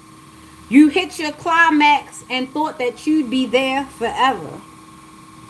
Now, look at where we are. If you live long enough, you will see the wheel turn in your favor, and you'll also witness the wheel turn out of your favor. And you have to learn how to react. Sagittarius reading 10 plus 3, that is 13. Death in the transformation. Someone is dying to themselves. Someone's hustle is dying. Someone's way of life is dying. Someone's train of thought is dying. Someone might have actually passed away, or somebody is in terminal care, maybe in hospice care, maybe hooked up to some machines, maybe not that serious, but maybe needs a lot of treatment and a lot of rest, okay? Somebody's dehydrated, and somebody may or may not have walking pneumonia. You can get it in the summer. It's more prevalent. That looks like keep wetting yourself up and keep walking straight out of the house. It does not matter whether it is 90 or 100 degrees outside, or whether it is a winter time. Going straight into wide air right after bathing, right after washing your hair can depending on your deficiency, depending on your autoimmune, depending on your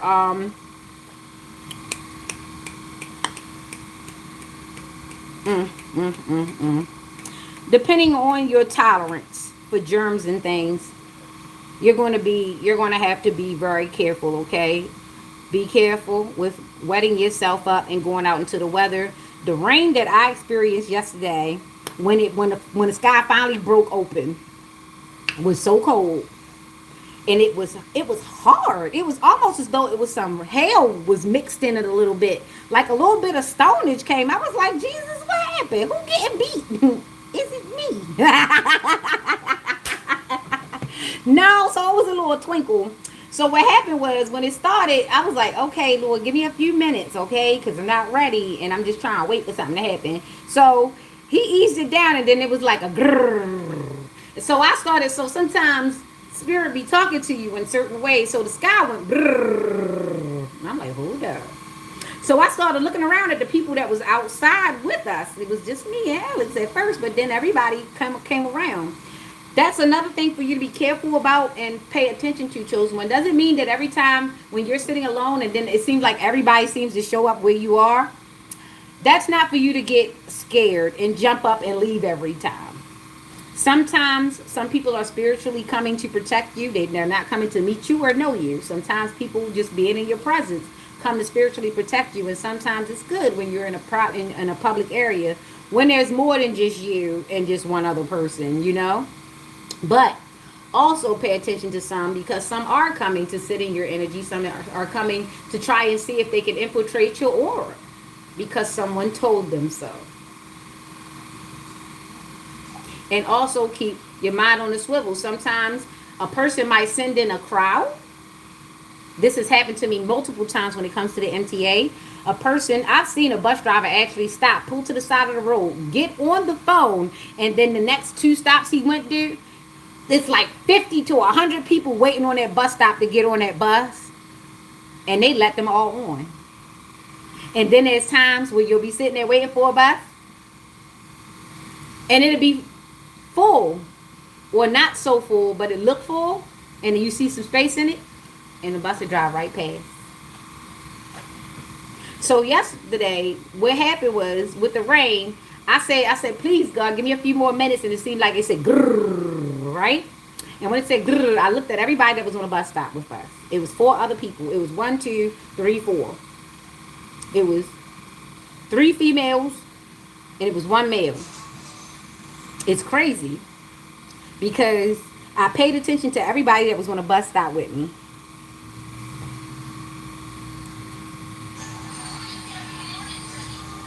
And if I'm really, really certain,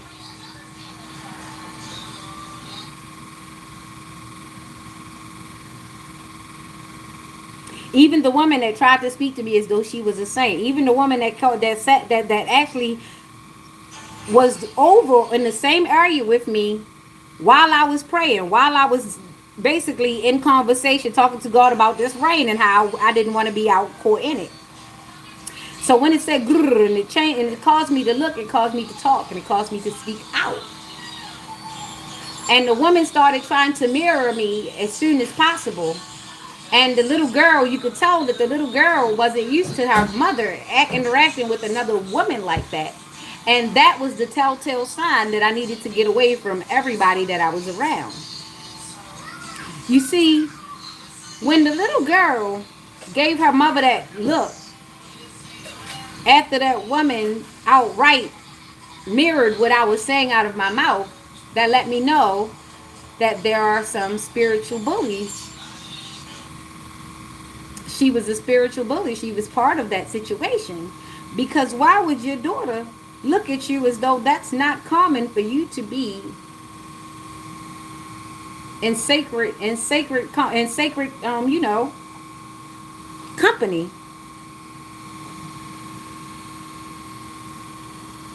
If you want to know if somebody was mentioning you or had a bad intention for you in the room, look at their pets and look at their kids. Their pets and their kids almost always tell you whether they've been talking about you, whether they have bad intentions for you, or whether they've been phony. She might not have ever heard about me before, but she damn sure was being phony because her daughter looked at her like she was phony. Her daughter looked at her like, Mommy, you don't fuck with bitches like that.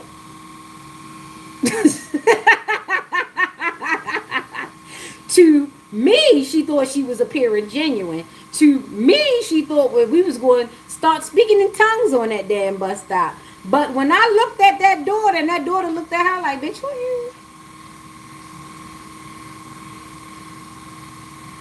I surely caught that, Them telltale signs don't last that long, so you got to be alert. I was like, ooh. I remember the first time that the little girl that said that she was that keep desiring to be my little sister, even though we are not even across in DNA at all. I knew that we was done when her dog looked at me twice. Her dog loved me. He still kisses and all that. But the day I came through the door and he looked at me and then he looked at her and he sat with his back against the wall. He sat down. He just sat down immediately and he wouldn't move. He didn't come toward me, but he looked toward her.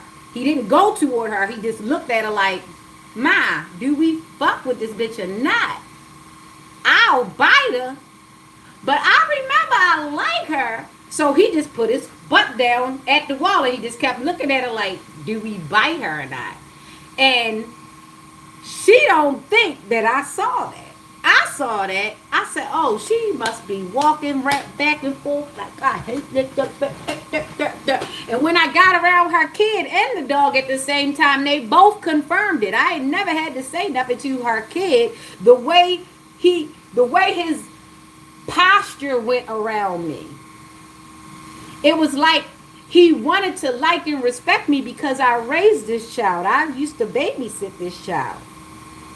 But the amount of venom that has been spit about me around this child is always been prevalent. You can tell when somebody's been talking about you to somebody or around their pet, the pet going to act different. The people around them going to act different when you come around because it's like a quiet, how much we mess with her? Do we do this? Like, and you've got to pay attention.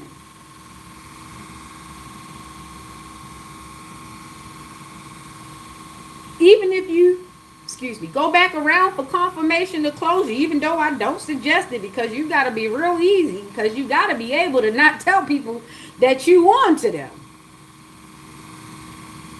And I think sometimes, I believe sometimes God do cloak us until we're ready.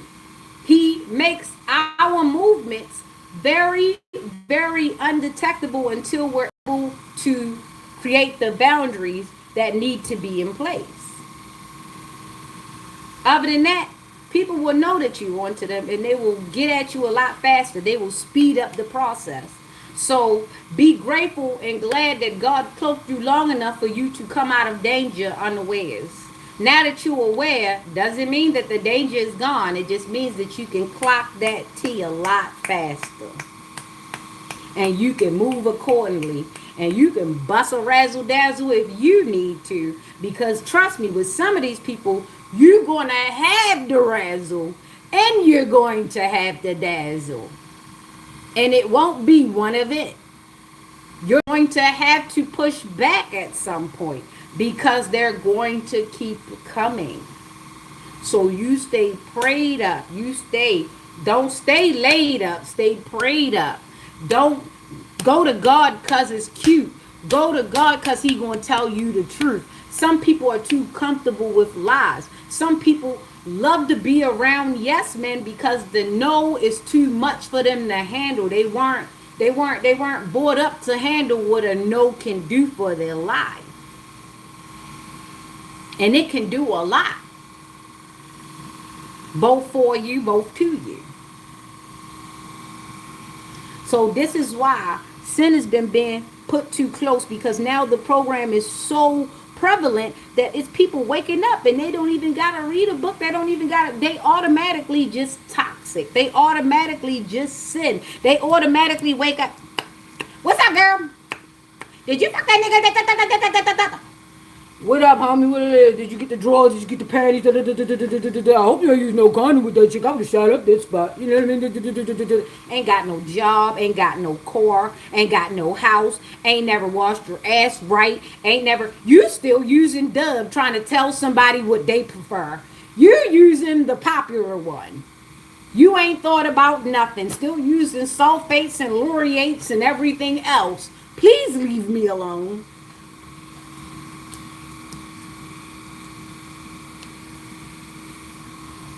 So, that was Sagittarius. Be aware. with your dark thoughts. Be aware with people trying to rage bait you because they're trying to put you to a situation to where you end up breaking your own heart. But if you can stand the line, they'll end up breaking theirs because there are a lot of people that are going down the same paths unbeknownst to them. They're not looking to the left, they're not looking to the right unless they on church in church and the pastor said so.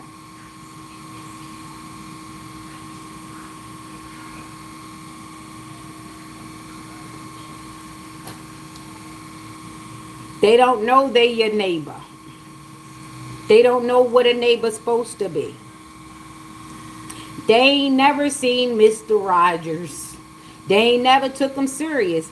These children we got nowadays would have hijacked Mr. Rogers, tied him up, put him in the freaking basement, and started selling crack out of the daggone imaginary forest.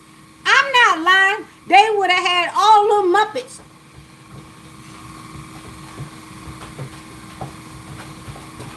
straight up in Mr. Rogers' house. And they would have did some voodoo on him. They would have took his shoes and buried him in the backyard so he would have never been able to say nothing from the basement.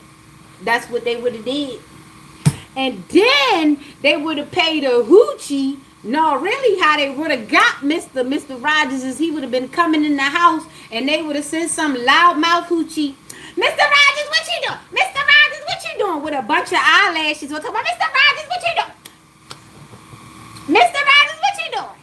And that's how, and he would have been like, what's going on, neighbor? And she was like, let me see your shoes. Let me see your shoes.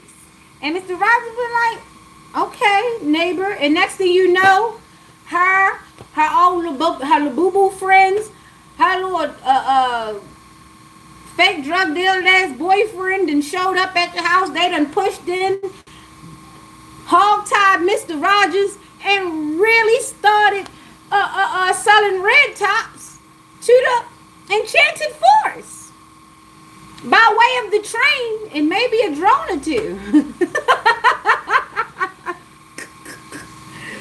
Boy, we got a lot going on with this new generation. Those the kids we got. They gonna say, won't you be my neighbor? What? What is this nigga talking about? What he on? Oh, we about to get him. We about to get up in this house. These the ones they getting straight off of Roblox and they are headed straight to jail. They are getting straight off of Minecraft after they've been abused, spiritually abused, financially and electronically abused and extorted for money. A lot of them kids, when they started asking you for money for them skins, they didn't tell you that they were sending some of your money to some of the scammers that was on the other side of Minecraft and Roblox. And then they got on online gaming and that just upped it up. And then they got the sick pervs that already got into gambling debt trying to think of quick ways to make cash. And they said, hey, there's a whole market of kids that stay on their parents' Wi-Fi, so let's extort them. And eventually, if them kids keep coming back with money, then we'll just get straight to the parents. And that's a whole nother level of human trafficking.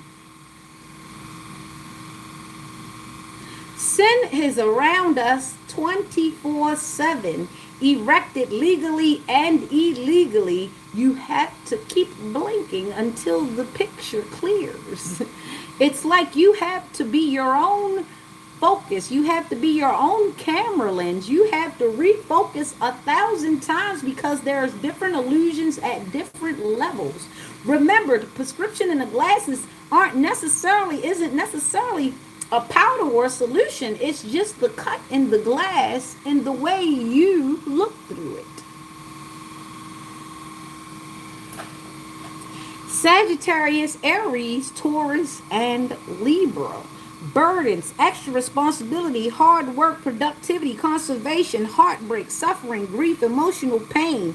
We have all been stuck up here thinking that this is what life is. No pain, no gain. What if I told you it didn't really have to be painful? It's just someone came up with it It rhymed, and they kept selling that shit to us until we believed it.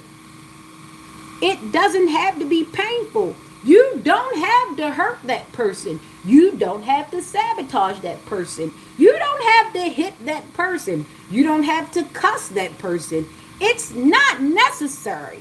Somebody got away with it. It worked for them, and they started. And now this is what the damn design is? Who picked this shit up? Anyway, death and transformation. In Sagittarius, we've got to get over these direct attacks. We're so direct about bullshit, but we're never direct about the things that are really mattering. How we love, how that works for us, how it doesn't work for us, our relativity, how our families work for us and how they don't work for us, who need to go, who need to stay. We don't have that type of directness. We have a directness to indirectness, and it is very curious. You nosy too much. Let me guess. Your wife's not talking to you. Maybe she's not as beautiful as you think she is. Because you're here staring at me, giving me opinions I didn't ask for.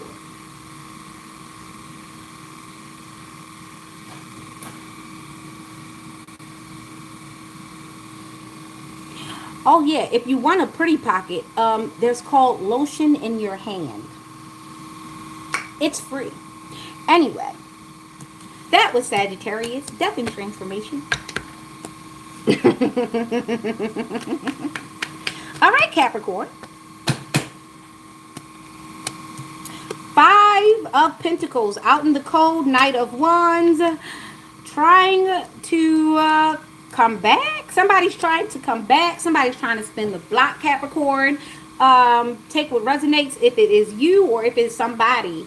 Somebody having financial loss, lack mindset, isolation, worry, poverty, insecurity. It might not be financial loss, but they might be losing influence. They might be losing friends. They might be losing support. Somebody doesn't see them as great as they used to see them, okay? Now we've got the Knight of Wands, energy, passionate, inspired action. Somebody's a type A personality, I'll say that. Someone's very controlling, very domineering, and I think people are starting to catch on. Somebody's really starting to look like what they are. We got 5775. We've also got the number 12, okay, which ends up being a 3, which is divine intervention. So someone is going to have to intervene into someone's situation, being as though there is a financial loss. Someone is draining somebody to the point of oblivion due to their impulsiveness and due to their grandeur. This looks like somebody who only eats at McDonald's, but when they see you, they have to have the best of things. They always order off of the appetizer menu, but when you are there, they have to have a steak and they have to have all the courses and maybe a dessert. So someone's trying to drain someone of their financial resources. They're trying to make everything expensive because they're trying to appear expensive and high class. But here's the thing. Appearing expensive and high class doesn't mean that you have to break the bank. It's a thing. It's a vibe. It's an energy. You don't have to buy anything to appear priceless, to have value. Yet this person has equated value with consumption, which is a poor person's habit, is to keep consuming and never regenerating anything. So it's somebody who's putting on airs, even though they can't put themselves on the pedestal they'd like you to pay for. Someone has champagne dreams and a Kool-Aid existence. And I meant it the way that I said it. Not a Kool-Aid pocket. I said a Kool-Aid existence. Somebody has been eating on the floor, and every time they meet a person, they want a table. They want a booth. They want the penthouse. They want all this. But they just got finished eating off the floor. And They were okay there. They've been doing it all their lives, but when they meet people, they expect people to upgrade their lives. That's a social climber. Someone is a social climber.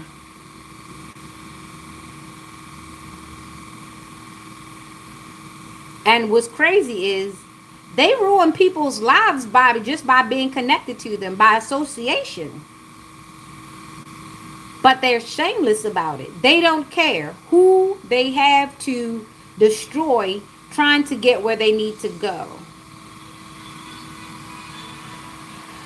Somebody's like a black hole. Wow. Okay. So Capricorn, we got 57. We've got it coming up to 12, which is 3, which is divine intervention. Someone's got to, no, God is going to do it. Nobody's got to do it. God is going to intervene in this person's life. He's going to move them. He's going to either move them away from you, or he's going to put them in a cycle so severe that they've got to find a way to get up. Not because he wants to oppress them, not because he doesn't love them, because he loves them and because he loves you. He's going to separate y'all. He's going to put them in a situation to where they actually finally have to see themselves for who they are and either work or accept it. And he's going to put you in a situation to where you understand that you were in a situation where you were being siphoned and drained from. You were being set in a situation at the crossroads, not because you are a bad person, was because you were connected to a bad person. It's not that you were broke. It's not that you were poor. It's not that you were dirty. It's just that when you are connected to a person who has a succubus, incubus energy, and they are negative and they are not remorseful, they do take everything good from you. It's their energy. It's not even a physical thing. You will lose physical things because they have negative energy. You will have rode nowhere for a day, but you'll come out and your tires has a slow leak or a titty in it or something like that. This person, by way of energy, just brings bad juju. And God is going to intervene so that you can see the difference. See how you wake up more energized. See how you have more resources. See how you do less drinking, less smoking, less drugging. Whatever it is, you'll be taking care of yourself to a contrast of how you were with them. And they'll also start to see that it's them if they should open their eyes, because some people are wonderfully ignorant. Some people don't want to see. They just want to coast through life. And that's okay. But God is going to intervene and separate you and create a space between you and this person. Use that time, use that opportunity to separate, not try to devise another plan or another way to get back together. Not to say, oh, well, no, you're in separation for you to keep going, not for you guys to reunite. Not that I'm telling you what to do, but this is a strong suggestion. Okay, Capricorn, so 5 plus 7 is 12, which turns into 3, which is divine intervention. The 5 is financial loss out in the cold. Somebody perceived confidence is actually confusion, is actually the crossroads, is actually not okay. It's not good. This is not the vitamin C you need. This is not the company you need. Okay? And it's fast moving. Whatever this situation is, it is coming up on you either now in the present or very, very soon in the future. Before the end of August, you'll know exactly who I'm talking about, okay? All right, so now we've got Aquarius.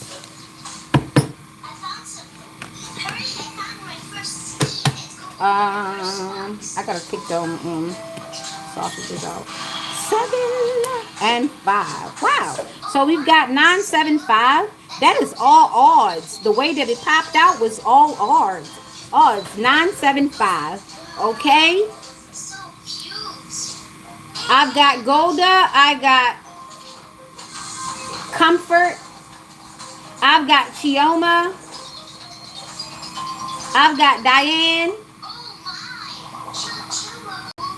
I've got Emily. I got LaShonda. I got LaRonda. I got LaQuanda.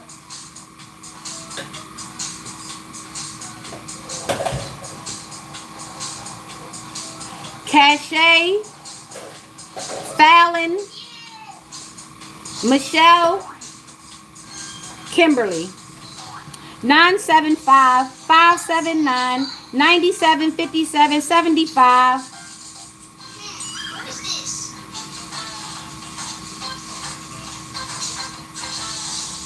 16 plus 5 is 21, which turns us back into 12, which, not 12, 21, which turns us back into 3, which is 3-3.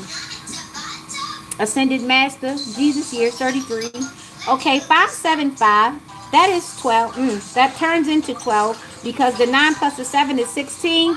Not 12, 21. Why do I keep saying 21? Someone 21? Somebody about to turn 21, 21. 9 plus 7 is 5. This turns into 21, which turns into 3. We got Pisces, Leo, and we got Scorpio. This is the Aquarius reading. 9 of Cups. We got the 7 of Wands, and we've got the 5 of Cups. 9 of Cups, wish come true, contentment, satisfaction, emotional stability, luxury, gratitude. 7, challenge, competition, protection, perseverance, defense, maintaining control. 5, regret, failure, disappointment, pessimism, loss, grief. Somebody's beating themselves up, or somebody has a regret. Somebody has survivor's guilt. Turn that down, baby. Turn it down just a little bit. Okay. Somebody has survivor's guilt. Somebody also feels guilty for leaving a situation no longer working for them because the person does not have any shame about crime. The person does not have any shame about, I need you, don't leave me, what's going to happen to me? You feel guilty because you survived. You feel guilty because you did something that was necessary for you to keep yourself intact. That person is going to keep pulling as long as you keep answering, as long as you keep opening, as long as you keep looking, as long as you keep checking. You're going to have to go cold turkey on a person who's dependent upon you and your feelings. This person is dependent upon you not wanting them to cry. This person is depending on you coming through for some situation that they were too grown when things were good, but now that things are bad, I can't make it without you. I need you to survive. But when things are up, they grown. You can't tell them what to do. You can't tell them nothing. You don't control me. But the minute things go bad, I can't live without you. Yeah, that person, you're going to have to learn to have some discipline when it comes to yourself. You're going to have to learn to stand strong and firm. You're going to have to learn not to cave in. The same person who whores you on a good day is the same person who pulls on your heartstrings with the littlest damn violin on a bad day. And it's hypocritical. This same person, as soon as they get off the phone, cry to you, I can't wait without you. All right, I'm going to bring a couple dollars over there. I think you love me. I love you so much. I'm glad you love me. As soon as they get off the phone, yeah, I got him again. Yeah. When he come over here, I'm going to make sure I still fry, and I'm going to get him some, and we're going to be all right again because I seen these new shoes that I want. And for the men, I need you. I need you. I ain't never had nobody like you. You the only one that understand me. You the only one that be there for me like that. How dare you tell me you gonna love me and now you this supposed to be you only love me. This is not unconditional. You just gonna do me like my mother and my sister and them. You gonna treat me like that. Cause my grandmama had died. You don't love me, man.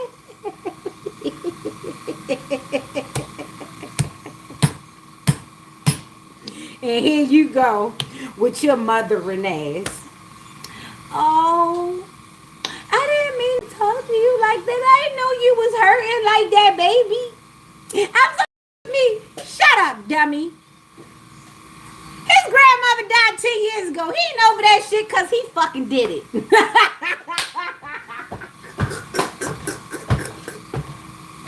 But you over here like the jackass patting him up.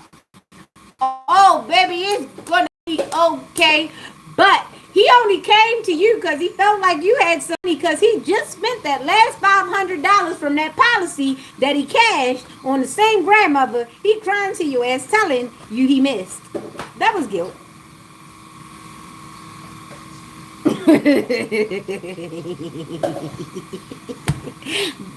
Did I do that? Y'all be letting the same demons, devils really hook y'all up in y'all feelings, put on your heartstrings. You let them meet your kids, and that's the. I got something for little Timmy. Don't even like little Timmy Ash. Just know that you is a sucker. They watch you on your page. They like, all right, this is how I'll get to her. I'll buy something for the kid. Don't like the fucking kid. Just I'll buy something for the kid because that's what they do when they want to get in. So I'm going to get in by it that way. And they do all of that. And next thing you know, you got a whole demon existing up in your house.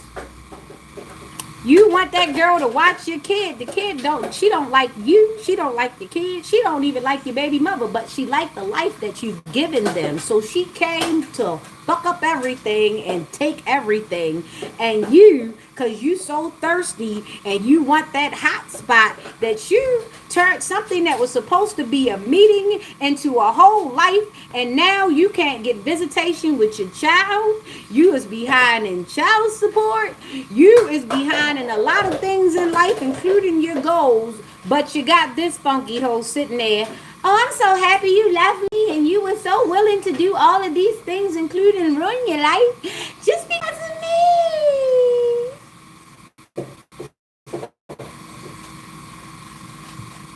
Oh, let me get on the dude's side. Yeah, baby. Go on, fix me some breakfast. Yeah. Some of that bacon you bought there with them food stamps. Yeah. Don't like the kid, but not even paying attention to the fact you don't like the very source of her income. You don't like the very thing that she has to verify having before she even got access to them free funds. You don't like the nigga that she fucked to make the damn baby to give her eligibility for them free funds. And you don't like the fact that she getting them free funds and you wasn't the culprit that planted the damn baby. So you don't care about none of her situation. You just want access. And you might sling a few things through the window because shit, it ain't your child. You ain't the father. That woman ain't your mother, ain't your sister, ain't your cousin. And by the way, your sister and your cousin happened to mention that I don't like that witch. And it's not because she did anything. It's just because they feel as though you may be spending money over there because you make it seem like you pay her bills. But you're not telling your cousin that you over there oppressing the shit out that damn girl. And she don't even know what to do because every time you invite your cousins over there, they seem like they might beat you up. So the girl just beat her up. So she just sitting there just trying to figure it out, but not realizing if she get rid of you, if she get rid of all that and go somewhere else and start somewhere new, she might just have a chance at life. Because what you really didn't tell is that you got a crush on some of your sisters. You got a crush on some of your sister's friends. You got a crush on some of your cousins. And the fact that you there in her house, living basically free and on subsidy bills, maybe kicking out a couple 50s or 100s every now and then, but you don't really got to pay for the bulk of anything because the kid has the income. Sometimes it's the kid and the mother that got the income, but either way, you hate the very thing supporting you. So now you triangulate them, the people you had to be up under. You had to meet their kids. You had to go and live up in that girl house because you's a foster dude. But instead of you give her flowers and give her due and try to move her out of poverty that you taking advantage of, but telling her she broke, yet you is eating all that food stamp EBT bacon that child just supported you with, because she might have filled out that application, but if she did not have that child, baby, you would not be eating that bacon. So instead of you give her flowers for even letting you compromise her like that, because you ain't even supposed to be up in there. And this is why a lot of them like to go sleep with your baby mother, because they know that the real baby father not supposed to be in threaten you about that, and then they gonna threaten you by doing things in your house that they ain't supposed to do, because really you're not supposed to have them up in there.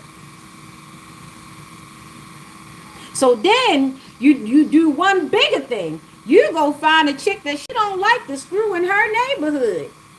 You don't give a fuck because none of them pay a whole entire rent. So you don't care about triangulating them because you really want one of your sister friends. Because they bad as hell, but you can't save enough money. So you keep getting all of these cheap discount chicks because really, in reality, you're really saving your money for a real chick that ain't checking for you. Because she know what you do. And then one day, upon a rainbow, years later, after you done dried up pretty much every project chick you know, or every chick who you could leverage out of her space and out of her face and everything else, you finally save up enough money to get the car and the things that you want to present to these chicks you've been lusting over but couldn't get no access to. And then you become the very same person that you done turned all them other people into. Now the chicks that wasn't checking for you draining you. Now they inviting people over your house to trick you out your spot because they better. But it was all good when it was you triangulating people. Now you part of the cycle. Now we leveling up. Y'all think y'all building a stairway to heaven. Y'all really building ladders to hell. Because everybody's sliding down. Even morally. Even if you do level up to this next chick, you in another level with another devil. And you're always going to be at a crossroads because remember what you did to the chick to get up to the next chick. And you got to hope that the next chick that you did, because this is the problem. When you know the deeds and you carry the guilt, you always feel like somebody going to bust a move on you because you know how many moves you bust to get where you was at. And this is why it becomes a reverberating cycle to a lot of people that operate like that because they always feel like, is this the time that somebody get me like I got them? That's why they always trigger happy on the trauma because they know the type of trauma that they have put into people's lives. Those are the people demons. Those are the people skeletons. Those are the people who can't trust people. Those are the people who always think somebody going to take them for everything they got because they have done it. They will do it. And they'll do it again. So this is why they always feel as though they got to get you before you get them. Stay away from people who always feel like that. If anybody got to get got, why not leave? If you feel like somebody's about to get you, instead of you trying to fight fire with fire, change elements and leave. Ain't that like touching grass? It is green.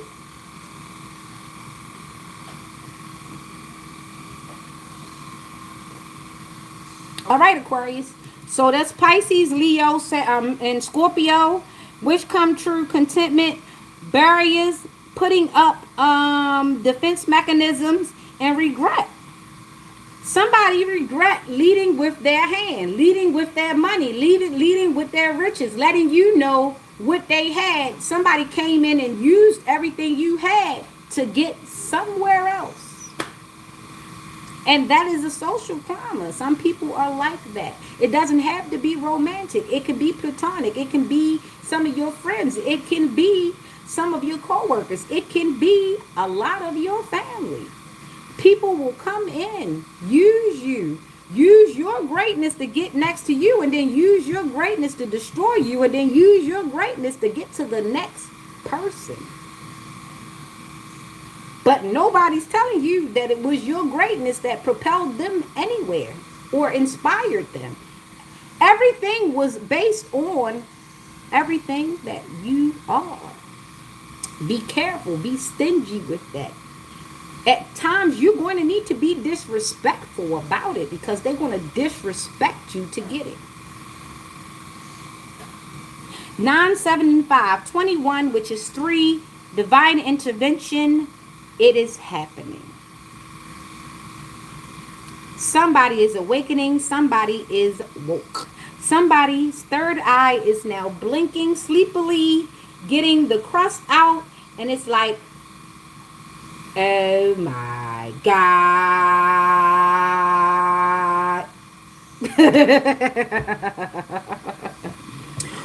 Welcome, welcome, loved one. Thank you for finally arriving. We've been waiting. Hi. Okay, so that was divine intervention for us. Okay, Aquarius, take what resonates. Sun, moon, rising. Okay, and like I said, Pisces, Leo, and Scorpio. You have to be patient. Okay, you have to be patient with yourself and passionate about yourself. More passionate than anybody is to be about you. You should be the flame to your fire. Don't give anybody your recipe. Okay, come on, Pisces. We're going to go a little quicker. One of my least favorite karmics is here. Okay, 3, the Empress is upside down, and 4 of Cups, and the Queen of Pentacles. Why is the Empress upside down? Why is the Empress upside down? Creative block, selfish, impatient, dependent on others, inaction, lack of concentration, indecisive, overwhelmed, anxiety, infidelity. All of this, Lord have mercy, no wonder you're not feeling empressy right now. Emperor or Empress, there's a lot going on. Someone has blocked you, or you feel blocked. Perhaps there is some projection going on. Something is around you in your energy that does not want you to flow free. They don't want the information to come through naturally. Somebody wants to chop up your thought process. They don't want you to be so fluid, okay? Someone is guilty of being selfish, trying to gatekeep you, trying to keep others from enjoying you. Somebody has been very selfish with your resources. Somebody has been very selfish with your attention. Someone has been selfish with respect. Someone has been selfish with love. Someone's lack of concentration is only happening because they are trying to control things that are out of their control. They are out of their pay grade. They are dealing with things that have nothing to do with them. They're also trying to distract themselves from infidelity. They're trying to distract themselves from things that are happening in their lives by making things happen in others' lives. It's like one of those empty nesters couples. It's like an old couple, and the husband's always out enjoying life. So what does the old sour woman do? She thinks about things. She devises plans. She meddles in her kids' lives. She meddles in her friends' lives. She meddles in the neighbors' lives. She just goes about meddling in things and just being very messy because she's not very happy with her home life. So if she can't be happy with her life, no one else around her is going to be happy, but she does not want to admit that she's not happy with the thing that she's settled with, which is her other half. When they get together, they're all smiles and giggling, ready for a camera. They're Polaroid perfect, but they're piss poor morally, okay?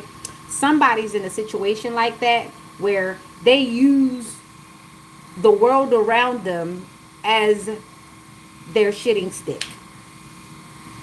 It's because they're constantly being castrated. When I say that, that means if you've ever heard about circumcision, for female circumcision, that's when they actually do a ritual on their counterparts where they remove their propensity for climax. They remove a woman's ability to enjoy, I'll say, life. So now the modern man has figured out how to mentally castrate a woman. If you make her not feel sexual, if you make her not feel attractive, if you make her not feel desirable, then you can have all the pleasure in life and she could just be your indentured martyr. Some men, I'm telling you, if you've ever caught it, if they catch you about to climax, they'll stop or they'll hurry up and try to finish before you because something in their head tells them that giving you something good is bad for them. Some men never want you to get the big O because if you should ever finish, don't know. I haven't the slightest idea why a person wouldn't want you to have the time of your life. I don't know.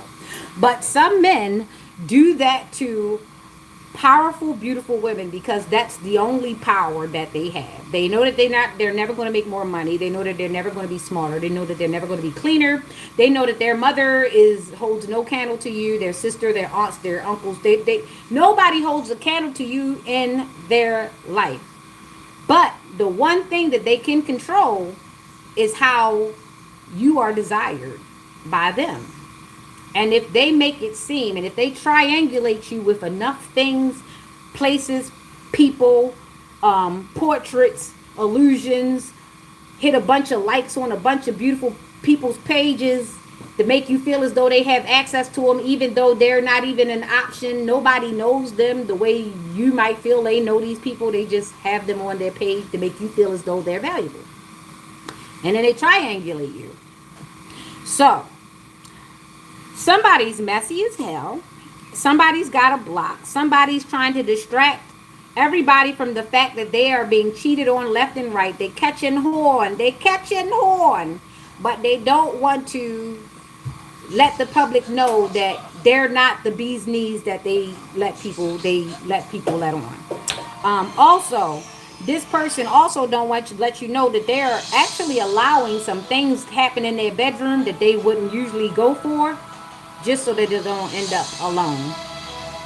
So somebody has opened up their matrimonial bed just so that they don't be lonely. Somebody is in a forced or coerced open marriage. And they don't feel great about it. They're really ashamed.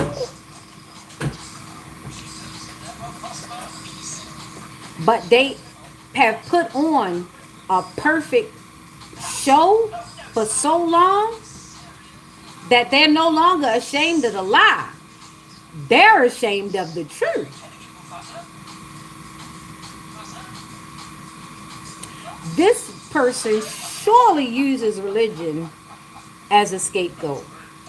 This person scapegoats God. This person will scapegoat anybody to keep that no good ass partner. Damn. Jesus, we be catching strays, don't we? Dang, Daddy. We be catching some strays. We don't even be wanting to be a part of that, but they be using us to get...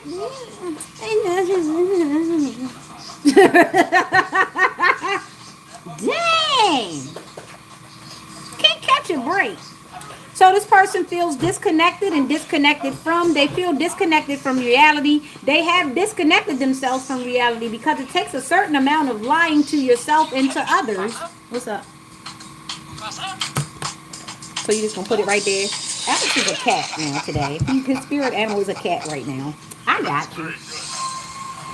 Yeah, so somebody's disconnected from reality. They're disconnected from a little bit of everything at this point because... Hold up. I just gave you a bunch of stuff. Because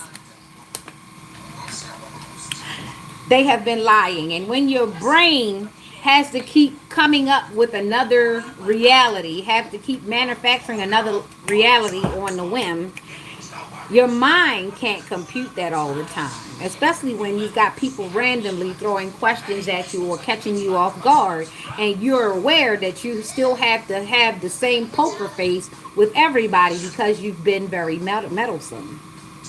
Someone is still trying to save face. Someone is still trying to look as though they are nurturing their pinnacles and their environment, when really they're trying to stop lying. Not that they're trying to stop lying by telling the truth. They're trying to stop lying by trying to stop talking. Somebody is trying to act quiet. Somebody has gone back into themselves where they had all that vitriol to gossip and go around the city yelling about the streets. Now they're trying to hold things tight. They're trying to keep things from going too big, but they are already out of control. So this person is having to look distracted. They have to look busy. They have to seem booked and busy because they're afraid of what might come out if they should be questioned.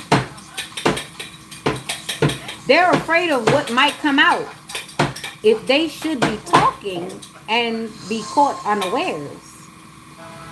The shame, the amount of shame that they are hiding behind pride. This person has nice clothes. They have a nice environment. They might even have a nice car. They might have a lot of good things in their life.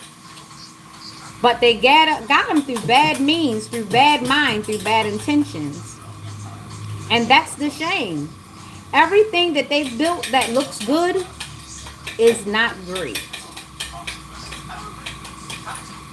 And this is a secret that somebody wants to take into the abyss. They would feel almost better if they were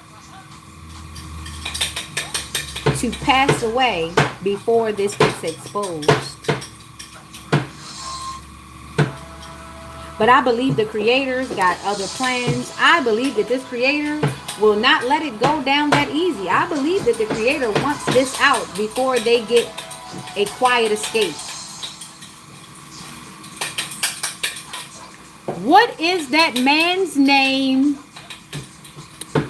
that passed away?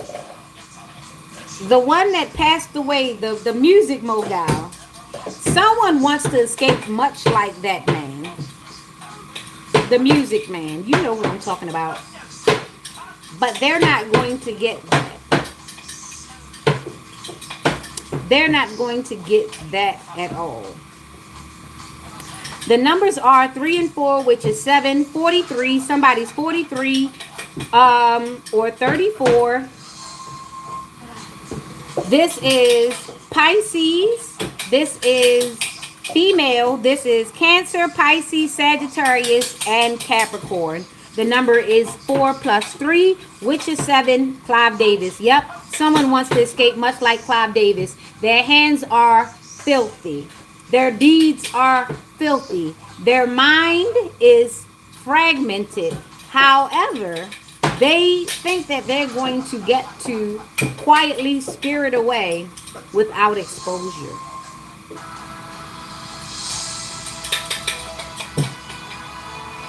I don't believe that Mr. Davis checked out without anything happening. Sometimes God doesn't allow us to see other people's karma for a reason, because that would erect pride in some other people's, where it would erect humility in others. So that's a reason why a lot of people's karmas aren't put on display, because you don't know how others will react. Some people do get boastful, they get braggadocious when they see other people's karma. They get, you see, I made that happen. You see, I wish for that. You see, I've been saying that. I've been praying that they No. No. That's not how that's supposed to go. God does more when you pray positively than for any negative prayer. Okay? So, I know you thought you was doing your big one. No.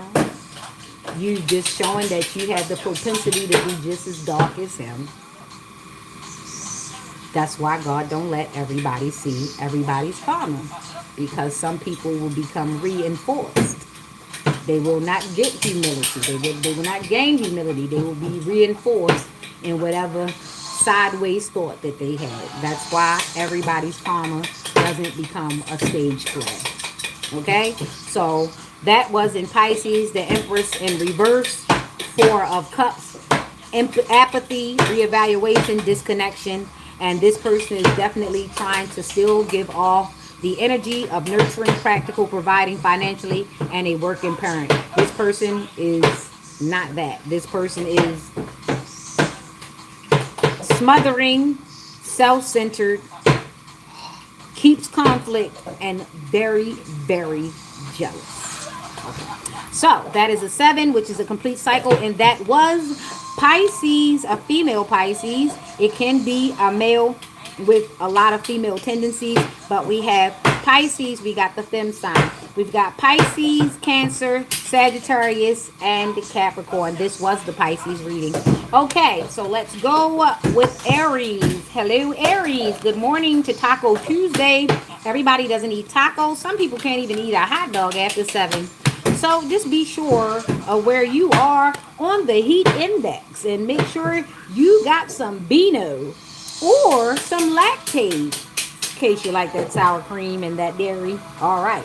So here we are, Aries. We've got 2 Libra signs next to each other. Then we've got a Virgo and a Scorpio. 1 earth, 1 fire, and 2 airs, which means that there's communication, but somebody's attempting to balance out something. We have 2 Libra signs. That's why I said it. You can't stand on one leg when you're a Libra. All right, so then we've got 3: heartbreak, suffering, grief, emotional pain, sorrow, hurt, divorce, depress, and loss. Okay, then we've got the Queen of Swords and bias, judgment, independent, clear boundaries, direct, communicative, clear-minded, perceptive, regret, failure, disappointment, pessimism, loss, and grief. That is the 5 at the end. This is the Queen in the middle, and this was the 3. This is the heartbreak. We got a 35 or a 53. We've got an 8. We got a 35 or a 53. Okay. So what we've got here is a failure to get along. Okay. Somebody is heartbroken. Somebody is pessimistic because they feel as though they've been cut off. They've been cut off. They've been shut off from the bow. They have been. Feels like I've been lost out of heaven. Okay, jagged edge. Someone's gone down a jagged edge, jagged rock, inconsistent, back and forth. It's been a rocky situation. It has been a up and down. It's been a yo-yo effect. It's like microwaving a frozen burrito. Sure, it heated up on the outside. It's cold as shit on the outside. Someone's a cold fish. Someone is a cold fish. Very emotionalist. They can't show any emotions because they're not sure of what emotion is going to present itself. Okay, so now we've got the 3 of 5, 3 and 5. That is the 8. Be sure of what side of karma you're on. Someone is heartbroken. Someone is hurt. Someone tried to create heartbreak. You cut them off, and now they're pissed. They're pissed because you're supposed to be heartbroken, not confident and gone. You're supposed to be heartbroken and here, not confident and gone. You're supposed to be heartbroken and stagnated, not confident and gone. I'm gonna kick over my own cups because god dang it, I told everybody that you put things in these other cups. I lied. But how dare you not be heartbroken in here? Why are you confident and gone? And why does it look like I might get cut if I come back? What the hell? Why do you got all of these cameras? Are you trying to catch me doing something to you? Why would you be recording me because I did something to you before? And now you want to catch it on film? How dare you put up defenses? You are supposed to be heartbroken and defenseless. You were never supposed to be protected and confident and gone. You know what? I feel as though you wronged me. Who gave you a self-defense book? Who gave you a mirror? Who cleaned your ears? Who took off your rose glasses? You were supposed to be a sitting duck. You were never supposed to wade your little self to the clearing and shake off your little waterproof feathers and come out without a piece in place, without anything out of place. How dare you? I'm going to throw a tantrum and I'm going to tell everybody that you kicked them cups over for me because I was going to consume you. How dare you stop my feeding process? How dare you? You must have like a cat's eye or something. You must be evil because you didn't allow me to be evil to you first. So you've got to be the bad guy because why in the heck wasn't I able to be bad to you and you not see it? Look at all the victims I have back there. You're no different. I'm good. I am better than you. Why don't you believe it? And you sitting there looking at him like, come over here, I'm gonna cut you. Look closer, look closer. Cause that last time, I caught that. Come over here a little closer. And you sitting there kicking stuff, talk about something. I ain't coming over there unless you let me hurt you. Now we both got to play games.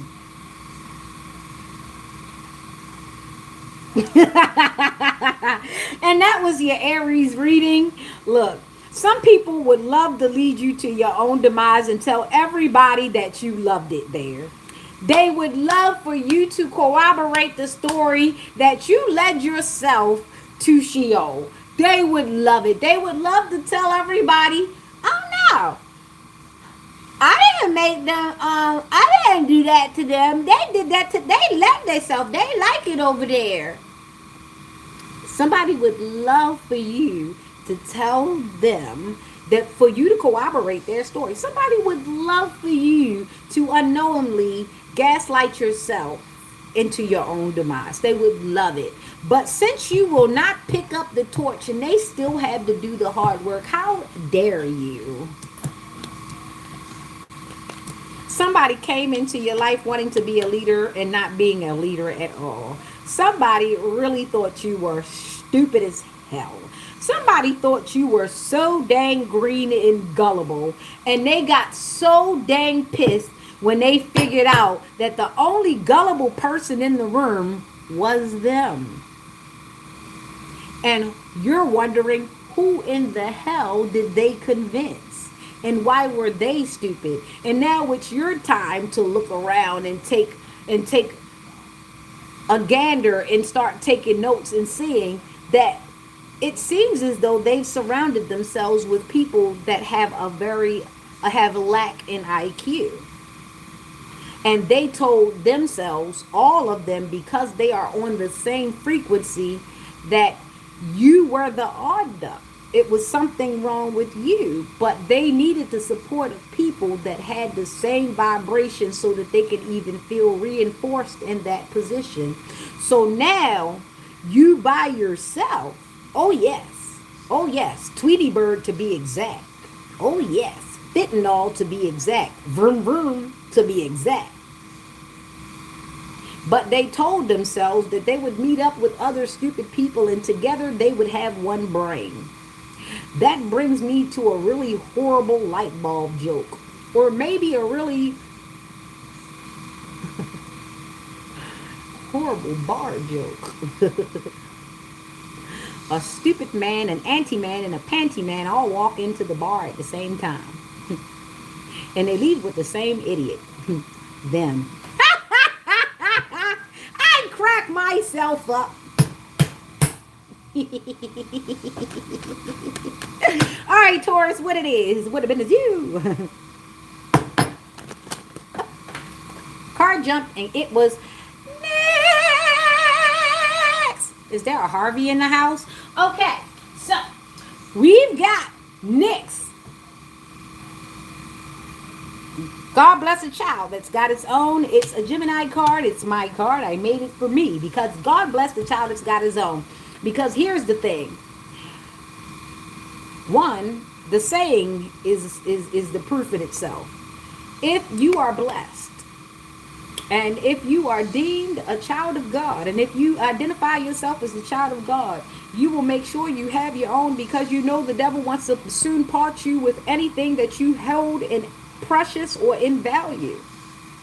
So you know that it has to be your own, because to have something that was given to you outside of yourself, you know that you're not in control of it. A person will take what they have, bring it to you, and offer it to you. And when things go wrong, they will take the same exact thing that they offered to you in greatness and say, I want my things back.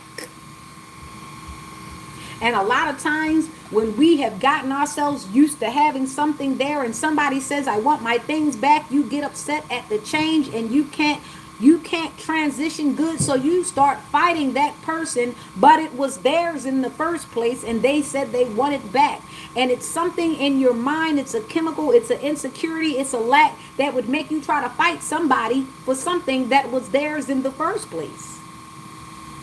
And this is why it says, God bless the child that's got its own. Because if you have your own, you can kind of understand why you shouldn't be fighting for other people's things. But if you keep being around people who are unbalanced, who lie to themselves, who tell themselves that they should be confidently able to take other people's things without people saying anything, then you've aligned yourself in the wrong way. And this is why God is only going to bless the children that are able to understand and appreciate the things that are their own.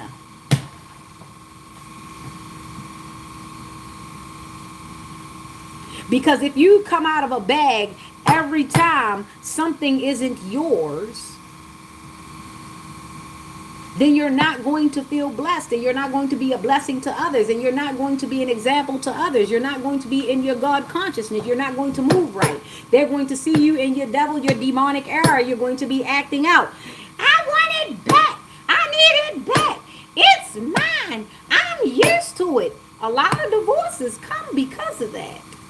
They can no longer control something that God sent in as a gift, and they didn't treat it as a gift. They treated it as a property. They treated it as a belonging. They treated it as a necessity. They treated it as something replaceable. And then when you said, okay, I'm going to take all my things, just my things, not your things, my things, and go, they say, how dare you? You're no longer a blessing to me. Never ever appreciating the times you said yes. Never ever appreciating the time with you. Never ever appreciating that the fact that you even gave them a chance. No. They're only going to hone in on the day that you said, I no longer want to be here. I'm taking my things. This no longer works between us. This is not good. Then they come out of a bag. How dare you leave? You can't leave. Don't take your things. You can't move your things. You can't take you. And this is why it's very, very, very, very, very, very, very, very, very important that you remember your self-awareness and the words that you speak. Sometimes you can get into the heat of a moment and say, I'm yours. I love you. I want to be with you forever. Oh my gosh. You say that to one of these clear nuts. You say this to one of these flying monkeys out here. They'll hold you to that while holding themselves to nothing. Your loyalty means everything to them, but their loyalty means nothing to you, and they will keep it that way. You let them start that way. You let them shenan, they'll shenan again.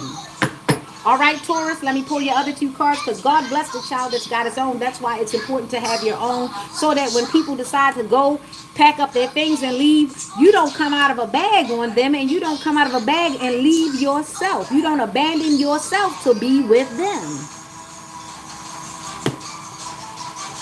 Two of Swords, blind decisions, deadlock. 6, the love harmony, relationships. Somebody is definitely deadlocked on a relationship. Somebody does not know how to love. They don't know how to go forward. All they know is that they want it. They want it what it looks like. They want what it represents, but they don't know how to do it. Somebody is always in a pursuance. They love, but love don't love them because they don't know how to reciprocate. They don't know how. They've never been shown. If they see it, they'll perverse it. It's something about love they just can't do. If you've been doing something for 20 years and you didn't get good at it yet, stop doing it. Maybe it's something that you are doing unconsciously that is making it wrong. Either way, if it's not coming out in the right way and more people are getting hurt than getting good at it, then you need to stop, because you are one of the people that are consuming the Lord's people as bread and pooping them out. And now we're just covered in all the what global warming of the ethanol that comes from that type of waste too. So, Taurus, remember, God bless the child that's got his own. Don't be deadlocked, so deadlocked on things that you forget the love that's in your life. Love doesn't always have to be romantic. Sometimes we get so materialistic. Sometimes we get so ambitious. Sometimes we get so far out of our bodies that we forget the love that we had. We forget that the actual unconditional place that we had, the comfort, the soft place that we used to land in, that we turned into a transaction, all because we decided to get competitive with something we shouldn't even been competing against. Love is not a competition. Love is life. Love is truth. Love is energy. Love is the highest frequency. That's why it's really not something to compete against. Once you take love and you turn it into a competition, you cheapened it, and it's not no longer love. It's triangulation, it's manipulation, it's social engineering, it's everything but that. And someone needs to know this. You start taking people's love and appreciation and you start turning it into currency and you turn it into a transaction. You are now robbing yourself any morality. You are making yourself contrite. You are breaking your own heart, but you want someone to take responsibility for that transaction. But like I said at the beginning, God bless the child that has its own love, its own resources, its own brain, its own thought, its own expressions. It cannot be compromised if you don't allow it. If you claim it as your own, won't you protect it? All right, Gemini, step up. Hold up, let me get you. I say Gemini, I got Gemini, I got double Gemini and one Libra, which is all air, which is logic, and we said off balance. Someone is definitely off balance. That was the Taurus and Gemini with double Gemini, Libra. So one Libra is off balance, but you had double Gemini. There's a lot of communication. There's a lot of thoughts. There's a lot of intentions. Someone is very confused because they've taken in information from too many sources and they're undecided. They're trying to play both sides, but they're not playing their side, and that's why they're losing. They're trying to play every side but their own. If they would have taken their own side from the beginning, they would have already won.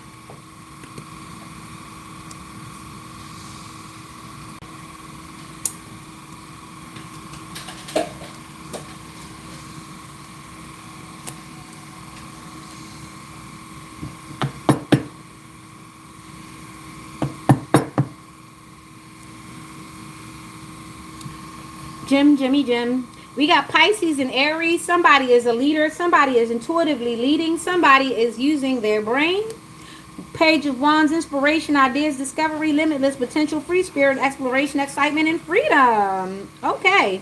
So somebody's at the top of their game. They've got this nice fedora on. It has a feather. So they are feeling very light, very airy. They're also feeling a bit confident. They've got a bit of red on.